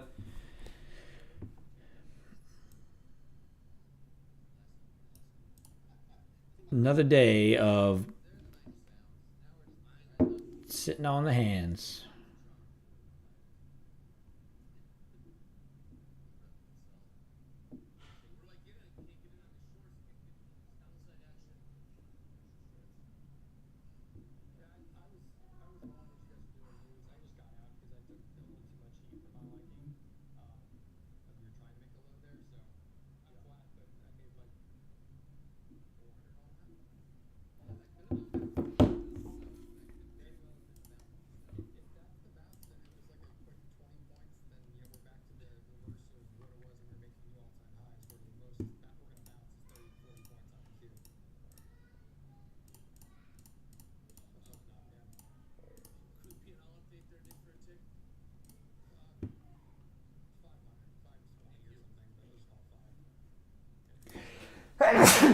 Saw that coming. I apologize.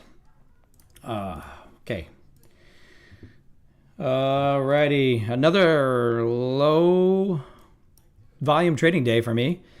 Zero is the low volume trading day. Here's our performance stats. Kind of fill some of this dead air with analysis of what we're doing moving forward. I do not care if you see what I do because I want to be as transparent as possible. This is my live XFA. I'm copy trading 2, and I have 100K that's off to the side, and then I have one more combine that I'm working towards passing. That's another 50K. The goal is to maximize funding and just kind of keep it going over and over and over again. You can see today, no trades for the day on either of these. No trades, no trades, no trades. So, just looking at the leader account here for the 50K, we've been in this the longest. You can see our P&L. It's pretty nice for the last couple weeks. Just taking our money and running.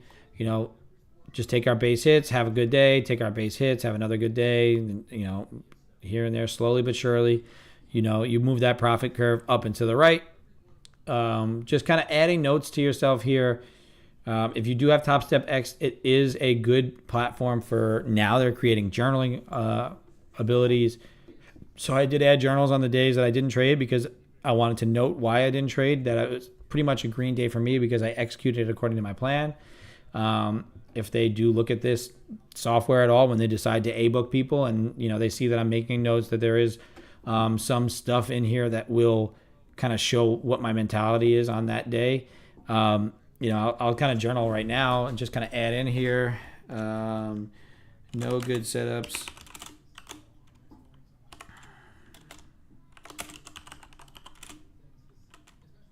early on in the day. Working patience.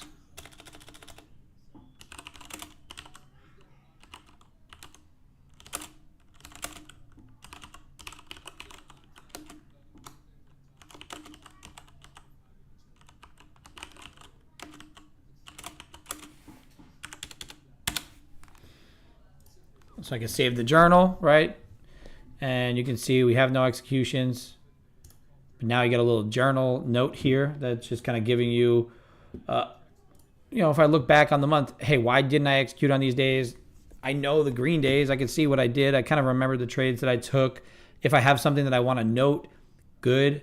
I may put it in there that day. As of right now, the biggest thing for me is going in there and saying, hey, I didn't hammer in. I'm doing a good job of not executing, all that fun stuff. And if we go over to our 100K, it's been much shorter. We've only got 2 days in it. This is the third day. We didn't have any executions on it, clearly, but very similar stats, right? I haven't had enough to show that my average loser and my average winner are bigger, because somehow this is a little bit skewed, right? Because my best trade is 782, my worst trade is 342. This is literally, clearly a profitable way to be. But, this win rate here is 81%, 9 wins, 2 losers, kind of putting us up and going. This is weird because it's saying our average win is 130, our average lose is 320. That is counting break evens and stuff like that. So it gets skewed if it doesn't have a lot of data. But this is the more data you have, the more you could see we're bigger winners than losers. Our win rate is higher than 50%, higher than 60%. If I could stick in this range, 60 to 70%, the only way you do that is sticking to our plan for today of just not executing when it's not there, right? If it's not there, then there's no reason to click the buttons. There's no reason to hammer in, right? Even right now, it looks like, hey, look, we're going to possibly break out here. There may be some reason to get long. NVIDIA is bouncing, but we're not at an area where I have any sort of levels or any key zones that I'm interested in personally. Could there be something there? Could it move? Could it rotate all the way back to highs from here? Absolutely, it could. Do I think it will? Is it more likely? No, it's not. It's definitely just at a point where we're just waiting, being patient. And the more I sit on here, the more I stare at the charts, the more I develop this discipline, the more you can develop this discipline where you don't click the buttons, you don't draw yourself down, you don't find things that aren't there, you don't get tricked into believing that this was a manipulation down to go long to just trap you short. I understand why there's people that say that scalping and day trading isn't profitable. I think those people are silly. They just don't understand the whole big dynamic of everything.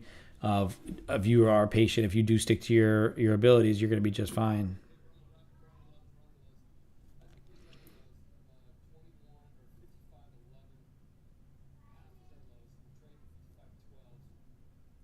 Yeah, I just got a text. It's boring price action. Got to get off the charts. I say just get off the chart. There's really nothing here for you to be watching, right? So if you don't find that there's anything to watch, then don't do it, right? Get off the charts. If you don't have any zones, you don't have anything to trade, there's no reason to be here. Like I said, if price moves out of here, if it does just go straight up from here and it breaks this and there's a beautiful trend line crack and everything kind of plays out beautifully and you don't trade it, it's okay that you didn't trade it. If it's not part of your plan, it's technically not a trade, right? The more we learn that, the better we're going to all be, I think, long term, right? Just because price moves, just because it does something that may seem like it could be profitable, doesn't mean that you were able to execute on it appropriately over and over and over again. That would allow you to, make that good decision, right? A good, sound trading decision. And taking a trade just because it's cheap, just because you can, maybe only risk a couple bucks on it just to make a bunch, that is a reason, and I would not recommend doing it. But, that's for people who have a good amount of money, and maybe they passed combines already, or maybe they own a combine company. Maybe they have a personal brokerage account that if they take a $200 loss on it, it's not a big deal because they have $50,000 in the account. right? These, as much as these accounts trick you into believing they're $50,000 accounts, $100,000 accounts, all they are is their drawdown. So you have to really understand that all you have to trade is your drawdown dollar amount. On the 50Ks, it's 2K. On the 100Ks, it's 3K. And then once you go past that zero line right now, like pretty much right where I'm at, I have now made to 2,000. So now my account is literally just whatever I've made is what I keep. And if I lose it all, then I lose it all. Then that's it, right? It's not 50,000. It's right now my account is 2,000 basically, because I can draw down $24 past that zero mark. And, once you get to that zero mark, it's zero. So it's risk-free money for them. If you're making money and they're copying you, then they're going to make money off of you there. And, just watch and see what happens here. But, understand that about your accounts. It feels cool, right? I'll tell people all the time. I currently have $200,000 in funding. I'm working on another 50K, and then maybe I'll work on another 100K and, maximize my 5 XFAs here where I have, anywhere between $250,000 and $500,000 of funding, but it's not actually that much money, right? Yes, it's buying power. You have the buying power of that because realistically, if you had only those accounts, you wouldn't be trading full micros, right? Full minis, because you don't have the margin requirements for it. So don't oversize for the account size. Just because it says 100,000 doesn't mean it is 100,000. It's really 3,000 until you build it up. If you build it up to 100K, then now you could play games. You could maybe take this trade. If you built this account from 50K accounts, these $2,000 mark, if you build it up to an actual $50,000 mark, 10, 20, 30,000, you start to scale up a little bit. You're only trading your A plus. First off, why would you add other things if you turned 0 into 50K, right? That's kind of silly, right? Second of all, if you get to that 50K point and you have another setup that you've studied and added to your playbook, then you can start to take those a little bit more often, right? You could add a couple of plays here and there to kind of increase your opportunity day to day. But at the same time, understand that you got to that point by doing what you were doing. And if it's working, don't break it. If it ain't broke, don't fix it. If it is starting to fade, right, you should always have something in the back, that you're kind of working on to, once that stops working, we need to make that small adjustment, find a way to make money. So, just because you're making a ton of money or you're doing really well or you're taking your base hits and you're doing a good job doesn't mean that things might not change and that you might need to adjust. So take my advice as far as waiting until your account gets a bit bigger before you start taking cheap trades. Pass a combine doing one strategy, build a buffer using one strategy, maybe 2 strategies, whatever you got. And then as you see, things play out more and more over time. I note things on my trading view a lot. I'll say price opened here. It did this on that day. Just remember that, kind of writing it into my head. And if you do that over time, that setup, I remember that setup happened, a couple weeks ago, and I think it worked out really well. Let's see if it sets up the same way. It's set up the same way. Let's execute on it. And then the more you execute on it, now you're like, okay, we're forward testing this. This is working out. Then you can start to scale into it. Maybe forward test it with micros and then build into it with minis as you see it playing out. But that's how you build a strategy on top of a strategy. I'm still just sticking to one. And then, like I said, maybe I'll add crude and gold to the accounts as I grow the funding. Maybe I'll dedicate, the next 50K to trading just crude or just gold and just kind of, separating my wins and losses across different accounts. It's 10:08 a.m. here in Central Time. We have taken 0 executions. It's definitely not a day where I find good opportunity to be present. Yes, obviously we have moved quite a bit to the downside. Currently just still selling off. If you were short from the high, good on you. Great execution. The breakdown of the overnight low could be a nice little move there. Other than that, all of this is no man's land, kind of choppy, just grindy price action to the downside. Most of the time when it moves like this, you're going to get eventual, cleanup of that down to the downside. But this is kind of healthy price action for where we're at right now, kind of developing structure and, understanding that you don't necessarily have a trade. And sitting on your hands, holding it. You can see S&P now wanting to maybe recover 55.11.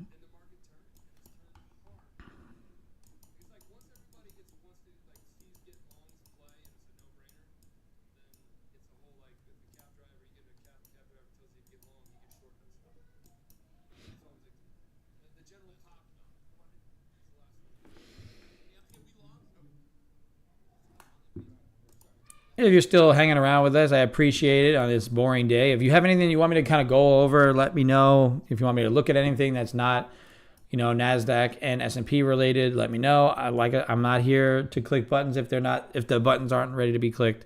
And I'm trying to develop that discipline for myself and also kind of pass that discipline on to you guys. Oh, I appreciate it, American. Absolutely. Thank you for being here. Anybody who sticks around in a day like today kind of really understands what we're trying to do here. And like I said, I really appreciate everybody who stays around, sticks around, listens to my rambling about whatever I'm talking about that day. I always just trade the same position size until my account grows a bit, Seismic. So as far as I'm concerned, my accounts, these are 50K accounts. I risk around 200 to 250 a trade, depending on the trade. When it comes to futures, it's pretty easy because it's just contracts. It's 1, 2, 3. It's not like I have to do it in, when you were trading Forex where you're trading lot sizes and you're kind of calculating how many contracts you want or whatever, how many your lot size is going to be. I basically just, until my account grows, I trade one full mini and I risk my 200, 250 per trade. And then I just continue to grow my account that way. As I limit my risk, as I grow my account, once I get a little bit bigger of a buffer, probably more like a 5K buffer, then maybe I'll go up to that 2 contracts where I start to leverage in a little bit. And then, as your account grows, you could just risk a little bit more.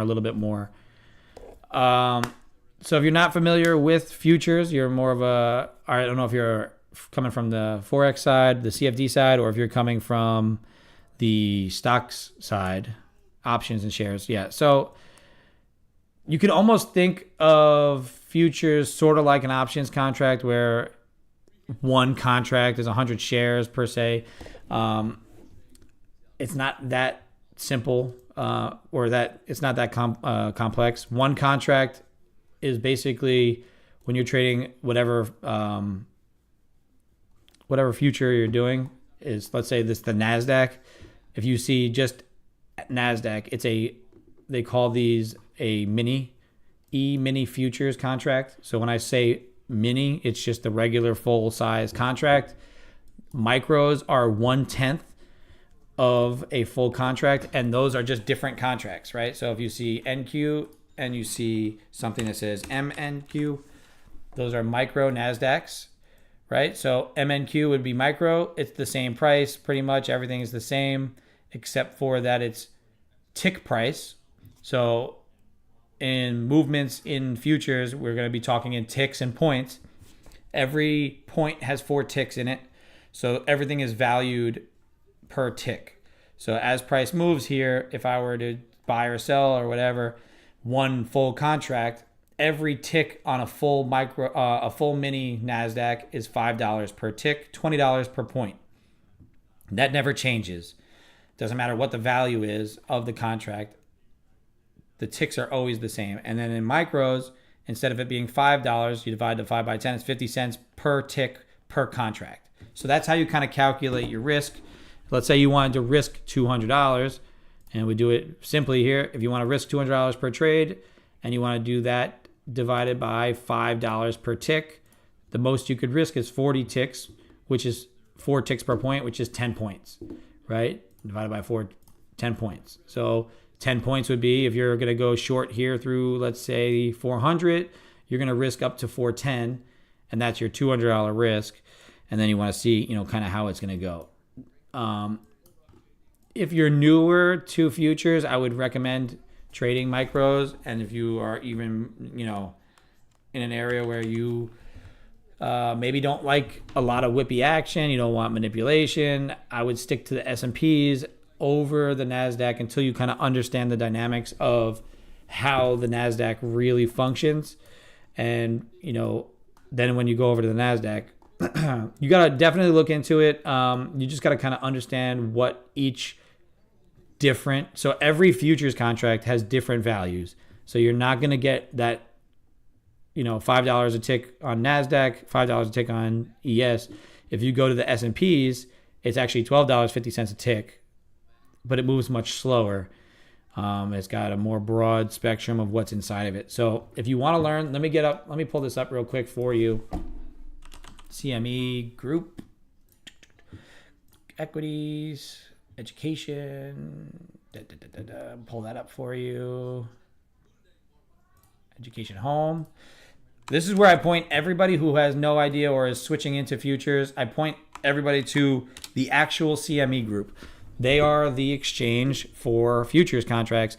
They teach you exactly what you need to know, very basic stuff.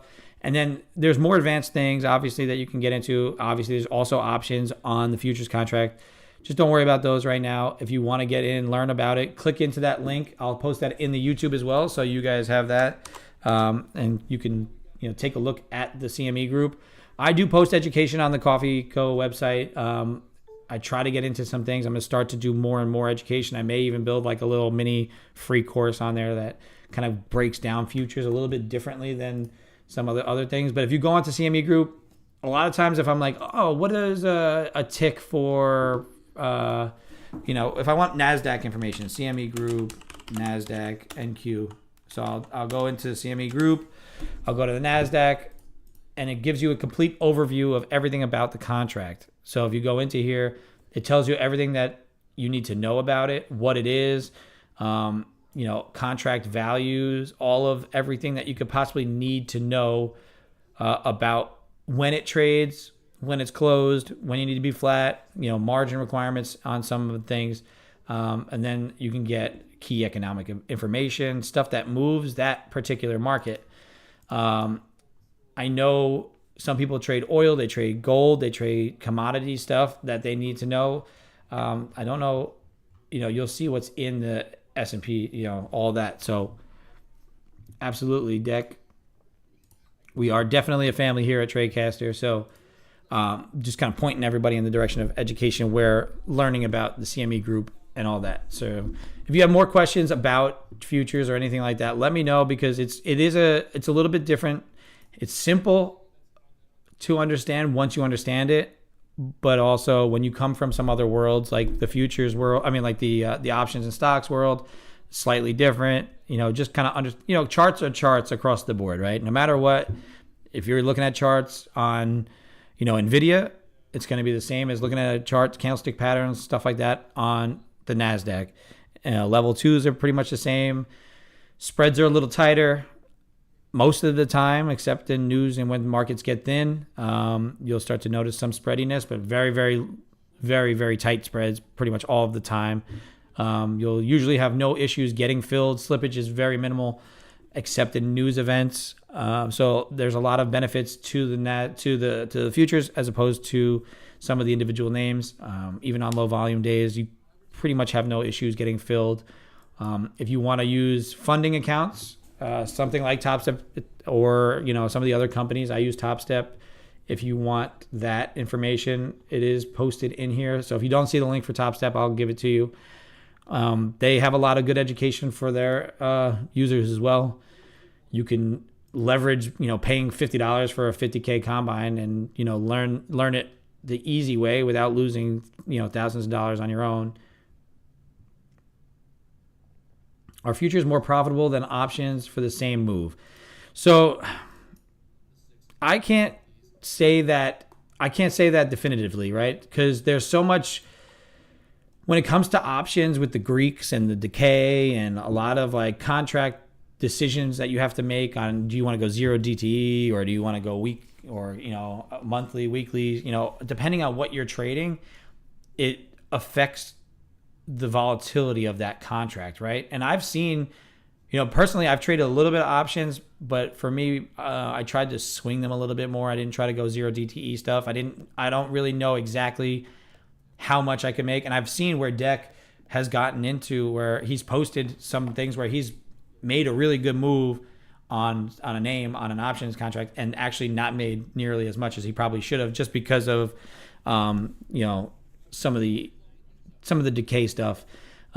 Futures is pretty straightforward and it's easy to calculate profits, and I think more long-term consistency, it makes it a much easier, a much cleaner instrument to trade as opposed to options, because you don't have to worry about anything. You don't have to worry about time decay. You don't have to worry about the Greeks. You don't have to worry about anything. You're pretty much trading pure price action. And, I don't know, you could tell me if you watch my streams back, go review.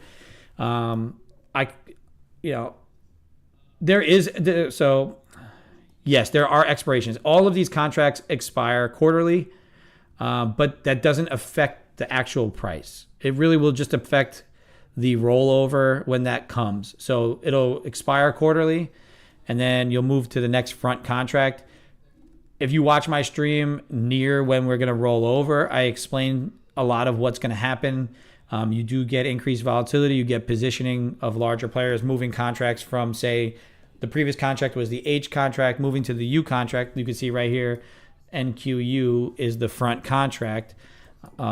It just creates price. What it really was made for was for commodities like grain and corn and stuff like that, so they can stabilize price. So really, although it has contracts, it sort of keeps price stable longer term, if that makes any sense as far as having contracts. So it doesn't have an expiration as far as where you'll take delivery on this. You're not gonna. You could, like, let's say the equity settle in cash. So if you decide to let it run to expiration, which you're not going to do, you would get settlement in cash. If you were taking oil, you're trading X number of barrel of oil. If you were to go to expiration, technically you bought those oil barrels. Does anybody actually take delivery? No, I don't believe that that's actually what goes on.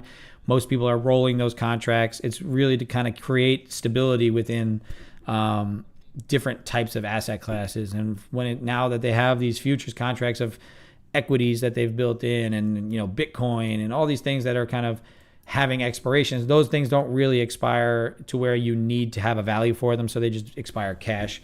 But you'll never have to deal with that. That's not something that we actually deal with in the futures world, especially in the day trading futures world. You're really just trying to capitalize on intraday moves. That it's a pretty, if you really wanted to calculate this move right here, let's say you decide to get short on the open, and you're like a longer term hold type guy that, will allow things to swing out. You could tell me if this is profitable as opposed to options contract. If you were to hold this entire move from the breakdown of the opening range low, if you just got short on open, you'd be up $5,000 basically per contract, $4,795 per contract. I X'd out of that, damn. So this move right here, from here, 19,624.50 down to this low here is $4,700, give or take, per contract. So, I don't know if that move in, say, triple Qs on the spot on a put contract is going to net you, that much per contract, right? I don't know exactly. 4,800 for a 200 contract, so 24 times. So you're saying that if you made this same move with a Qs put, it would be around $4,800 for 2 full options contracts, or 200 options contracts? How much did we invest for the 4 or 5? So it depends on the margin requirements on your. So currently it's starting at 19. Let's call the short 19,620. That's your the value of the contract, let's call it. You don't have to worry about what the price of the contract is for how much it's going to cost you. When I trade in here, I trade futures props. So I trade with a funding company. So I'm not really too worried about calculating how much that, I don't care what this is. I just need to know what my margin requirements are. And when I'm trading with the prop firm, I don't have to worry about it at all. I'm not putting any money as far as I'm concerned. I'm only risking what my risk is. So if my risk is $200, $250, $300, that's what I'm risking. When it comes to trading your own, when you're trading with your own brokerage, you have to just kind of be concerned on the margin requirements. A lot of them are going to be requiring $1,000 per contract minimum for your margin requirements. So let's say, every contract you put on, you're going to need at least $1,000 worth in your account plus whatever you're trying to risk, right? Because if, let's say you only have $2,000 in your account and you're putting 2 contracts on, there's definitely some nuance to it, but it's actually much easier to understand once you start doing it. Because like I said, realistically, I am trading in a world that's run by this funding firm, right? So I don't even worry about how much I put in to earn these accounts. You have to pass a combine, pass challenges, and then they give you the funded accounts. Each one of my 50K accounts costs $50, right? So yeah. So if you're going to start from zero, I'm going to send you this link here so you can see it. You can go to this link here, copy link, and you can go here and understand some of their rules. If you pass the combines, I'll click it so I can show you what you're looking at. This is Top Step. This is who I trade with. This is who I'm funded through. All you got to do, basically, you want to get a 50K account, whatever. You start your combine. You pick which size you want, which really all it is. It's $50,000 per set. Let's call it 50K. You're not getting a $50,000 account. You're getting $2,000 worth of drawdown that you have to learn how to manage your risk on. If you were to have opened your own personal brokerage account to have a $2,000 loss limit, right? So yeah, I'm going to go over kind of basics of what this is. You're going to pay whatever you want to earn whatever drawdown limit you want. If you think of these funding companies as you're only able to risk your drawdown, because if you lose $2,000, they take this account away. Yeah, it's a $50,000 account, but if you lose $2K, you're not going to earn it. If you lose $3K, you're going to lose it. And in the $150K, it's $4,500. So I have currently 2 50K accounts and 100K account. So in theory, I have, $4,000, $5,000, $6,000, $7,000 in wiggle room, but each account I copy trade across. So I kind of make a little bit more than what we kind of see on just a basic. But if you say you select this, your profit target in this challenge here, this combine, is you got to make $3,000 before you lose $2,000, then you earn your funding. It allows you to trade max 5 contracts, right? You see here, you were asking about contract sizes. I don't recommend you trade 5 contracts because all you're doing is multiplying, let's call that $5 per tick. Let's say you're trading NASDAQ. You're trading $5 per tick times 5 contracts. That's $25 per tick, which is $100 per point. And you're going to only be able to risk 1 full point for your $200 risk, whatever, or 2 points, right? And if you look at the NASDAQ here, it gets very whippy. It gets very manipulative. And once you start getting into the weeds of it, you're not going to be able to work well with 2 points. So what I want you to do is, if this is what you're doing, you start with either 1 contract or go into micros, start trading 1 and 2 micros, which is 1/10, like I mentioned, of a full contract. And that adjusts if you pick. I use Top Step X, so I'll kind of get you in here. I'm going to be human. Choose everything that's a bucket. Okay, I got buckets here. All right. So now that I'm a human, you sign up, do all your stuff, all that jazz, and then it gets you into it. You get into a dashboard. I'm going to pull up my dashboard so you can see it. Where is it? So yeah, I'm kind of getting into the weeds of it a little bit here, but I don't have a trade and I'm not going to do anything. If you fund yourself, so if you want to fund yourself, go over. I use AMP. AMP is a brokerage. They have low margin requirements. You could technically open an account with a couple $100 and then just trade micros. I use AMP and I use Quant Tower. Quant Tower is this is the brokerage right here that you see.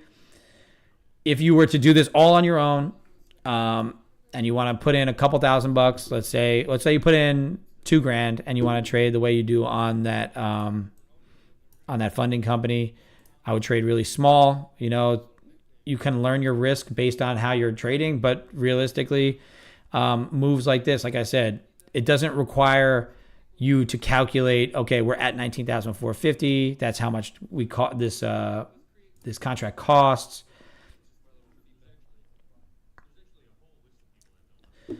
Very simply, if you have a $50,000 account, if you have a personal brokerage account of $50,000, that's what you're asking. What price are you paying? Or are you trying to do it in the combine? Which one are you asking about? I'm trying to go through this as simple, but also explain as much as possible.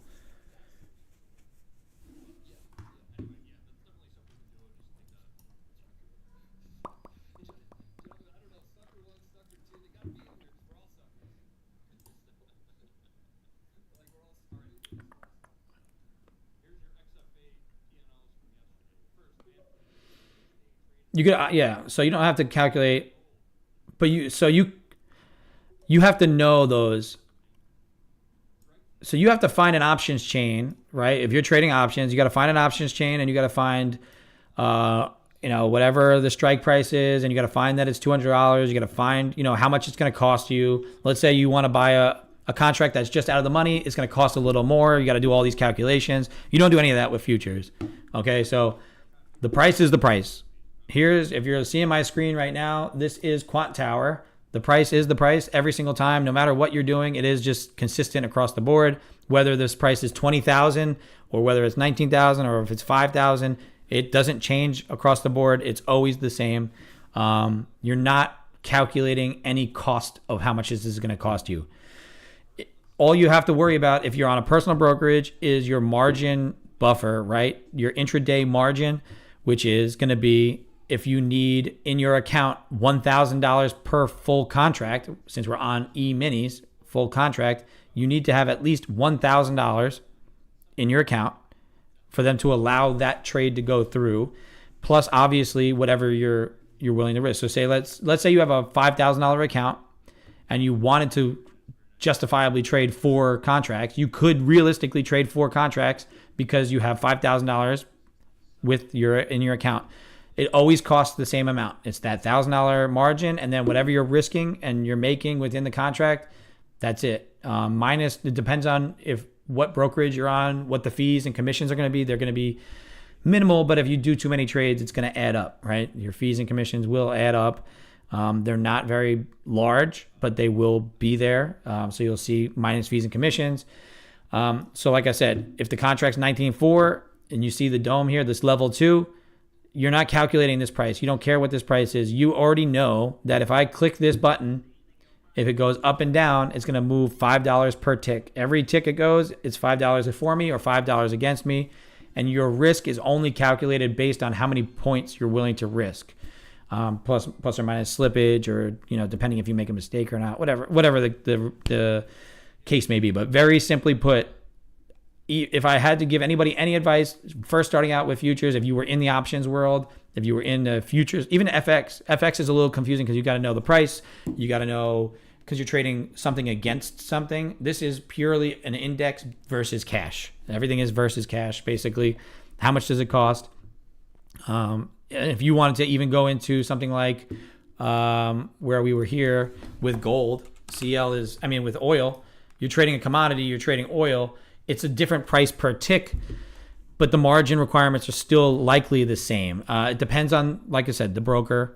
What you're doing with oil is you're just trading a different price point, but at the end of the day, it's still whatever it is, $10 per cent or whatever it is per tick.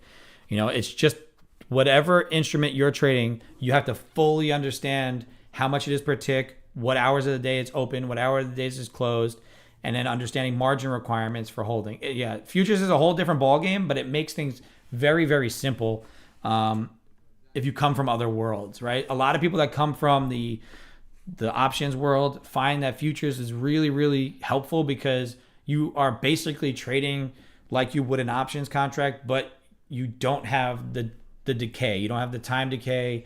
You don't have to worry about the Greeks. You don't have to worry about strike price here, this or that. If you want price to go down, if you expect price to go down, you just hit sell. You don't buy a put. You don't sell covered calls. Like, you don't do all those things. You just hit sell. And then if price goes your way, you buy it back and then you make your money, right? That's all. That's really, it is so simple and it's very, very easy. And people who go from options to futures I think they benefit a lot from it because they declutter their brain and you can act so much faster. You can do things much quicker than if you would in an options contract, right? And options can get a little funky. There's a lot of weird things that could happen within an options contract if people aren't aware of the full thing, right? What that option contract is actually telling them and how those prices can really fluctuate. And that's why people make a lot of money selling covered calls and selling options contracts, because they know that people really don't understand a lot of the times what they're doing. So futures is super, super simple, right? If you're used to trading SPY options or Qs options, then you're going to start to really find a nice groove, because there's sometimes you can be like, oh man, I'm going with the Qs put and it moves pretty good in your direction, but you're still like out of the money somehow. Or maybe you got to wait a little bit, you got to wait for it to go a little further, even though the price kind of moved the way you wanted, you didn't get that full profit target, right? You could pretty much set a full risk to reward here, click buy, let the bracket orders take control, and you can just walk away if you really wanted to. I'm pretty active. If you stick in my room for any period of time, you'll notice that I am willing to take my money and run kind of quick and easy here. I'm in and out. You're able to get in and out very quick, very liquid. NASDAQ, S&Ps, very liquid contracts. Depending on what you trade, right? If you trade SPYs, then S&Ps might be for you. If you trade Qs, then the NASDAQs could be for you. It really just a matters of, how you understand each contract and how they work together. I use the S&P levels to trade NASDAQ. I use them both together. That's why I have them both up on the screen. But like the end of the day, I didn't want you to overcomplicate it. I can kind of see your wheels turning just based on the contract, the questions. And since you have an experience of trading, you can understand that there's, that aspect of those other things. And once you start to take pieces of the puzzle away that make it a little bit more confusing, the more you can simplify trading, the easier it gets. Not that it's going to be easy or you're going to make a ton of money just because you're switching. There are going to be the little nuances that you're like, oh man, I should have noticed that. All right.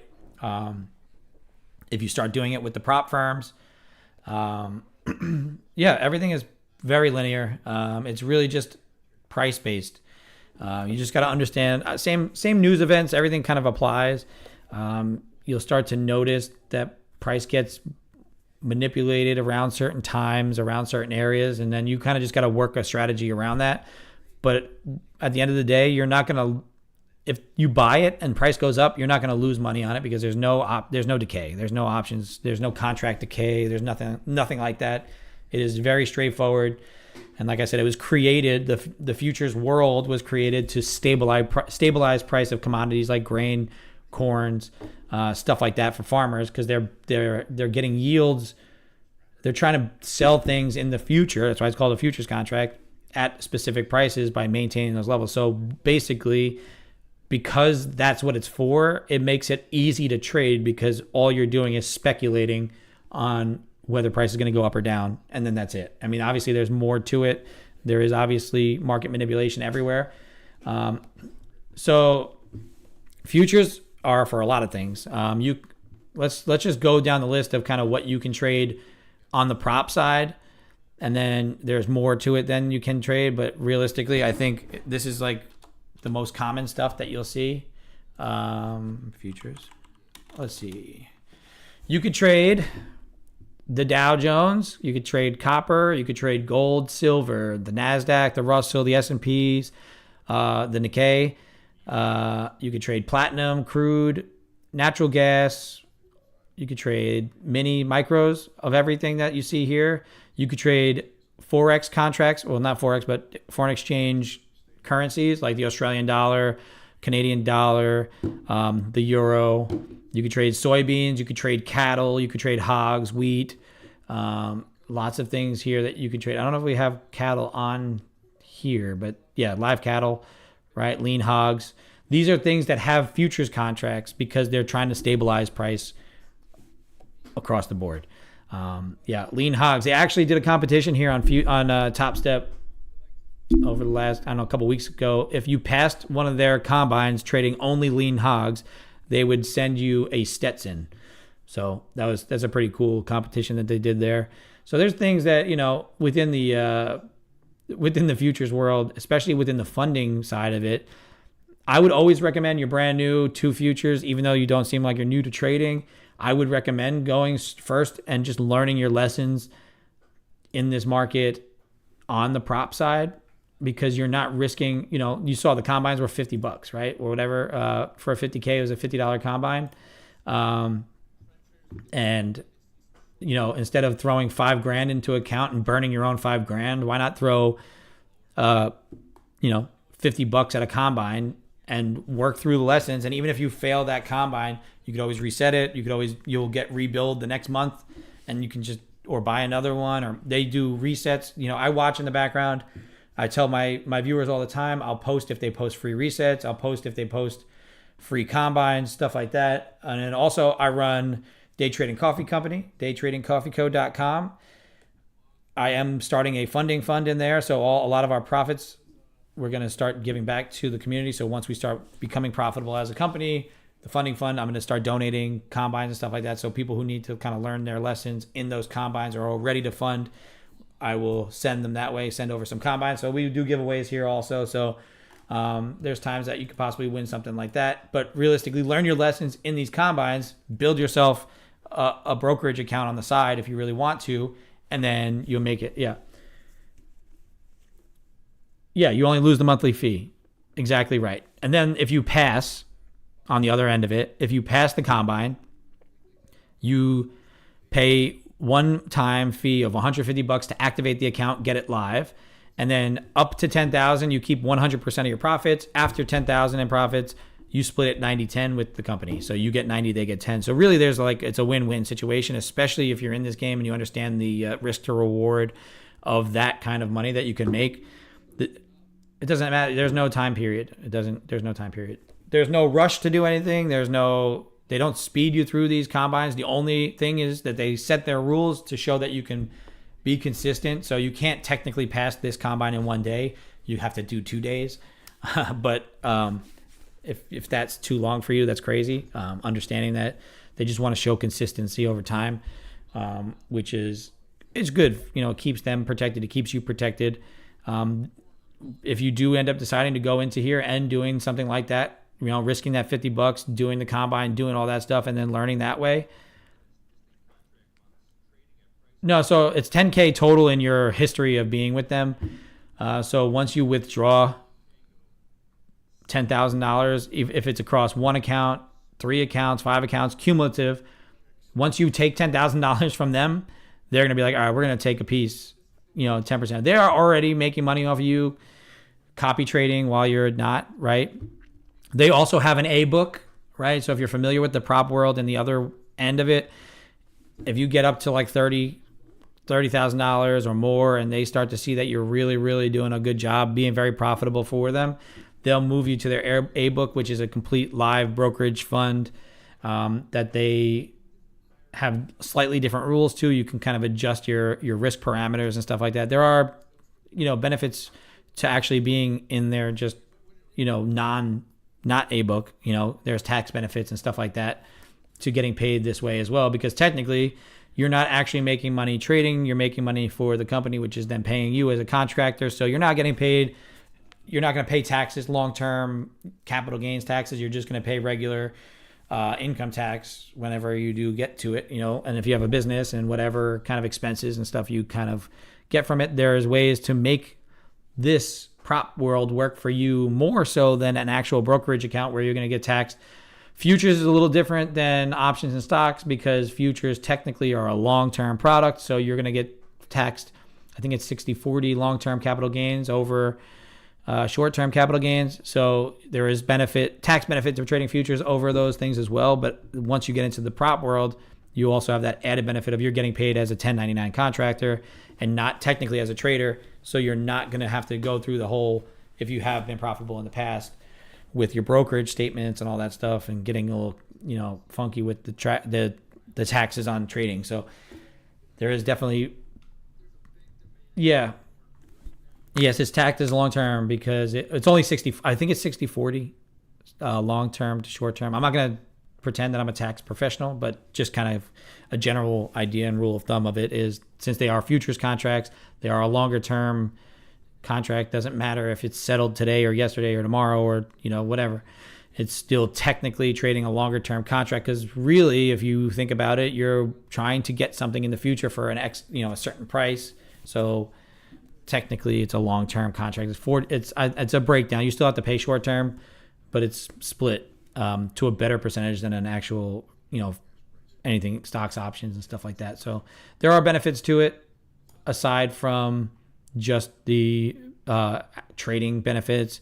I do like the prop world. It sets rules. It keeps you in check, and then, like I said, there are benefits to copy trading. So I copy trade across 250Ks and then I have a separate 100K that I trade separately. So to copy trade, I can make, $200 to $500 a day times however many accounts I'm copy trading it to. Top Step only allows 5 at a time. Some other companies allow bigger amounts of accounts that you can copy to, but they have different kinds of rules that kind of get you in a little bit of trouble. So I stick with Top Step. They're a little bit more professional and I know that they pay. So I'm going to stick to who's going to actually pay and make sure that everything is kind of always on the up and up, right? So that's why I recommend Top Step over some of the other companies. No, absolutely. Anytime. Like I said, I'm here to kind of just provide as much value as possible, especially on days where I have no executions. To me, this price action is shitty and I don't want to get involved in it. And much of what I do, my strategy is fading failed breakouts. And this was not a failed breakout. This is clearly a confirmed breakdown of the overnight low and a rotation down to lows. Tomorrow will be much better for me, I think, as far as probably the overnight price action, going to clean some of this up, and then I can trade off of those overnight levels, and that's what I like to do.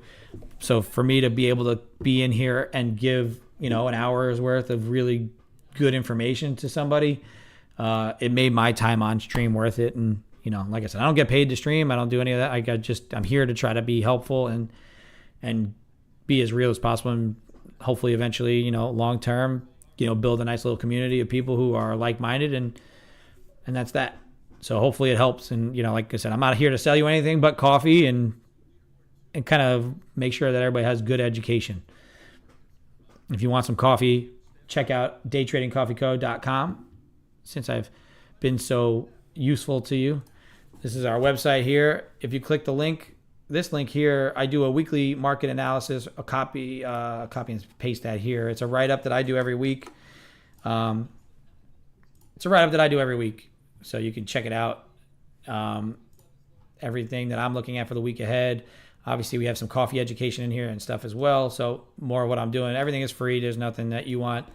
You can always buy some stuff if you want. Coffee, use my code PolicingPips. It'll get you 15% off of everything. So yeah, that's kind of what we got for our levels for the week. Pretty much playing out exactly how we thought. Now we got to wait and see where we're going to go from here tomorrow and beyond. So having a hump day of 0 trades, sitting on my hands, doing nothing, but at least I'm providing some value somewhere, so that's good.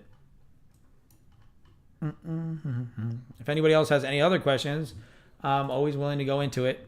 As you know, our mantra here is don't do dumb shit.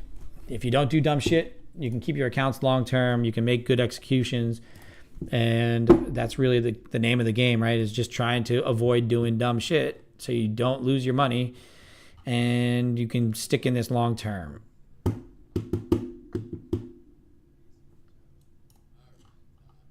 You can see if you go to my performance center, no trades today. It says no trades. I'll show you all the accounts. No trades, nothing.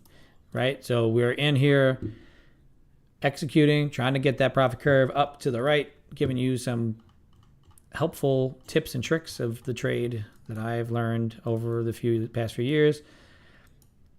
If you don't know my quick little resume, started in FX. That's why it's policing pips and not ticks. Jumped around futures, options, stocks, traded professionally on T3 as a prop firm based out of New York City for a little bit. I learned a whole lot from them. Got my Series 57, so that's going to probably expire here in the next couple months.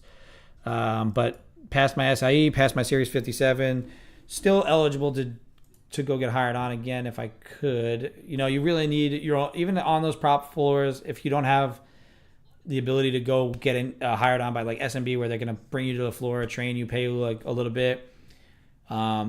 You got to put some capital up. And, at the time I kind of ran out of some capital. So I did not stick around. I learned a lot. I kind of was basically break even, but based on fees and all that stuff, it just the learning curve from futures and FX to the professional stock trading world is definitely a difference. And you definitely got to pay your price and learn your lessons.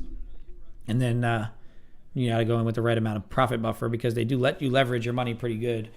Overall, like I said, it was a very positive experience. Learned a whole lot, kind of understanding the dynamics of some of how that professional world works to bring into my now futures trading, where I trade prop with Top Step pretty much all the time. Sometimes I dabble in other firms just to see, what they have out there and everything. But my main strength right now is trading the NASDAQ every day that I can be on here. Obviously, I do have a day job. I do run the coffee company as well. So we have multiple things going on at the same time, trying to make this as real of a stream as possible for anybody who's got a family, got a job, got anything. That's kind of what we're out here to provide that kind of value for. So if you have questions about anything, trading with a job, futures is nice about that too. If, I work evenings, so 2 to 10, that's my shift. If you work days, you can still trade these indexes because they're open 23 hours a day, pretty much every single day except for the weekends, right? They close 5 o'clock on Friday, open 5 o'clock Sunday. So there's that. And then I have these guys. Come on in. Hi. These are what? Oh, you don't yell in their ears. Yeah. You say hi, traders. Say hello. Hello, yeah. Hello, yeah. Nope, you're not on the screen, dude. Ugh, come on over. Spinny chairs. Do you have any advice for these people who watch this? Don't scream. No screaming in there. Come on. We gotta be very nice. All right. We're gonna get off this in a couple minutes. All right. Say bye, everybody. Just bye. Bye. Yeah, I could tell that they were gonna be a little too crazy for that, so I got them out as soon as I could. My bad if they yelled in your ears. If you're listening on headphones. That's part of the adventure here at Policing Pips headquarters. I mean, this level here is pretty reactive. However, it's not something I'm going to be messing with. That 400.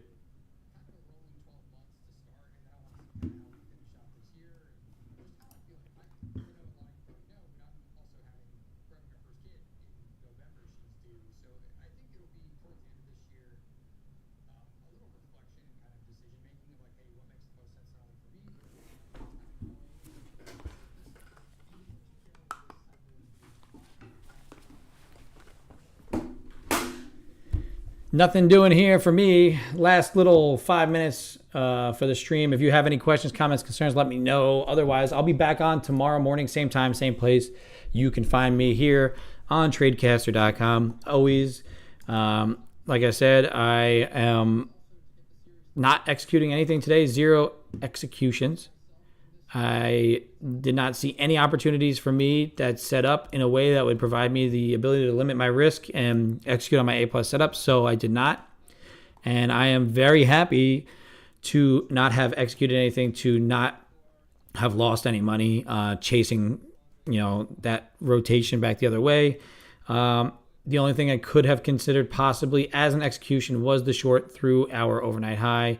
or overnight low here because of just the way I was expecting the heaviness after we rotated up to 20,100 over yesterday. So we didn't quite get to 100. We got to like 82 or whatever it was. But rotating down through here, could have took that short. Really, it's not something I was looking to do right off the jump right there to get in on it. If we would have came back up into this area and then rotated down again, potentially that's what I would look for. But, strong push down, and then there was no re-entry criteria for me that would have actually helped. So the big thing about what I do is I'm trying not to do dumb shit. Don't do dumb shit.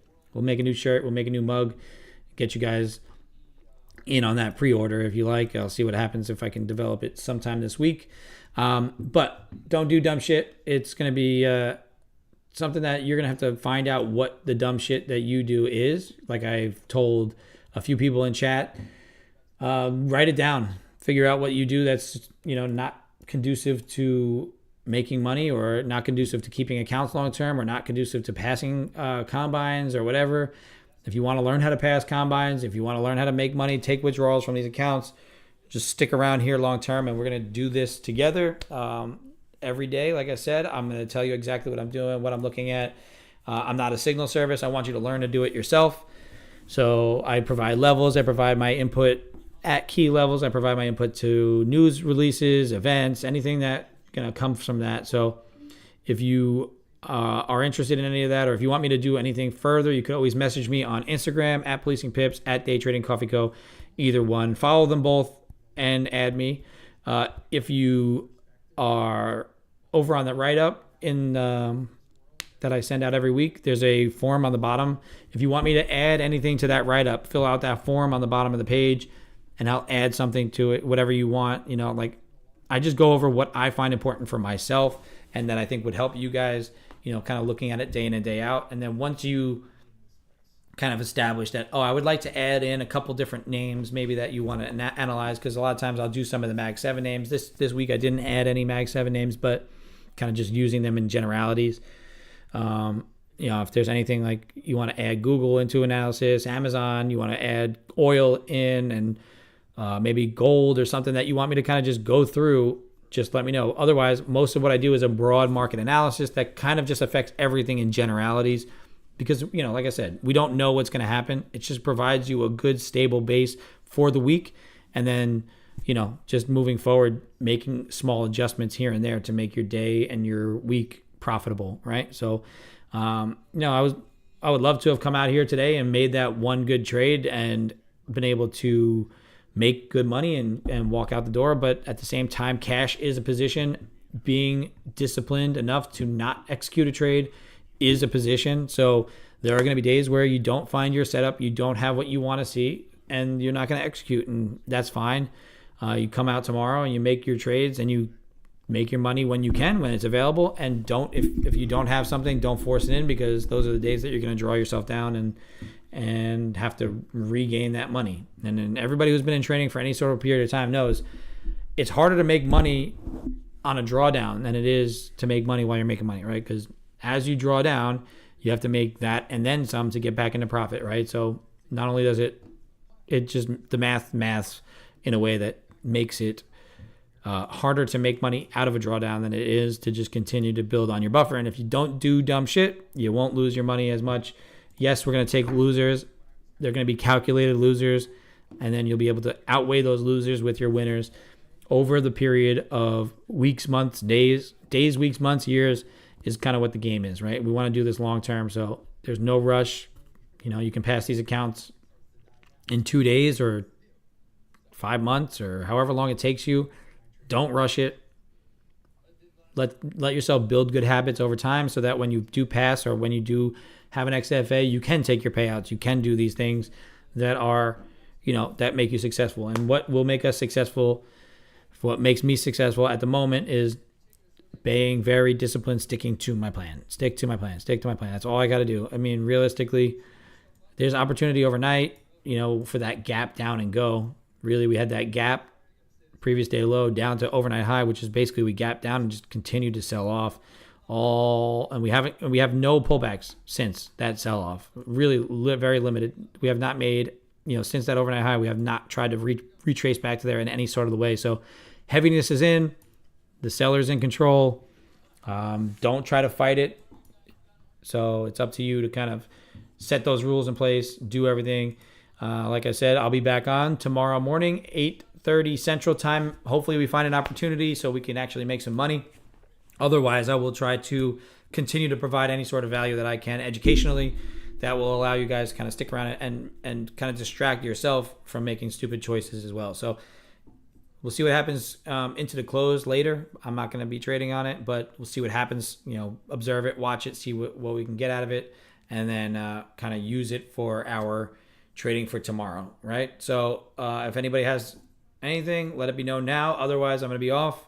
I'll talk to you all tomorrow, 8:30 a.m. Central Time. Peace out. Don't do dumb shit.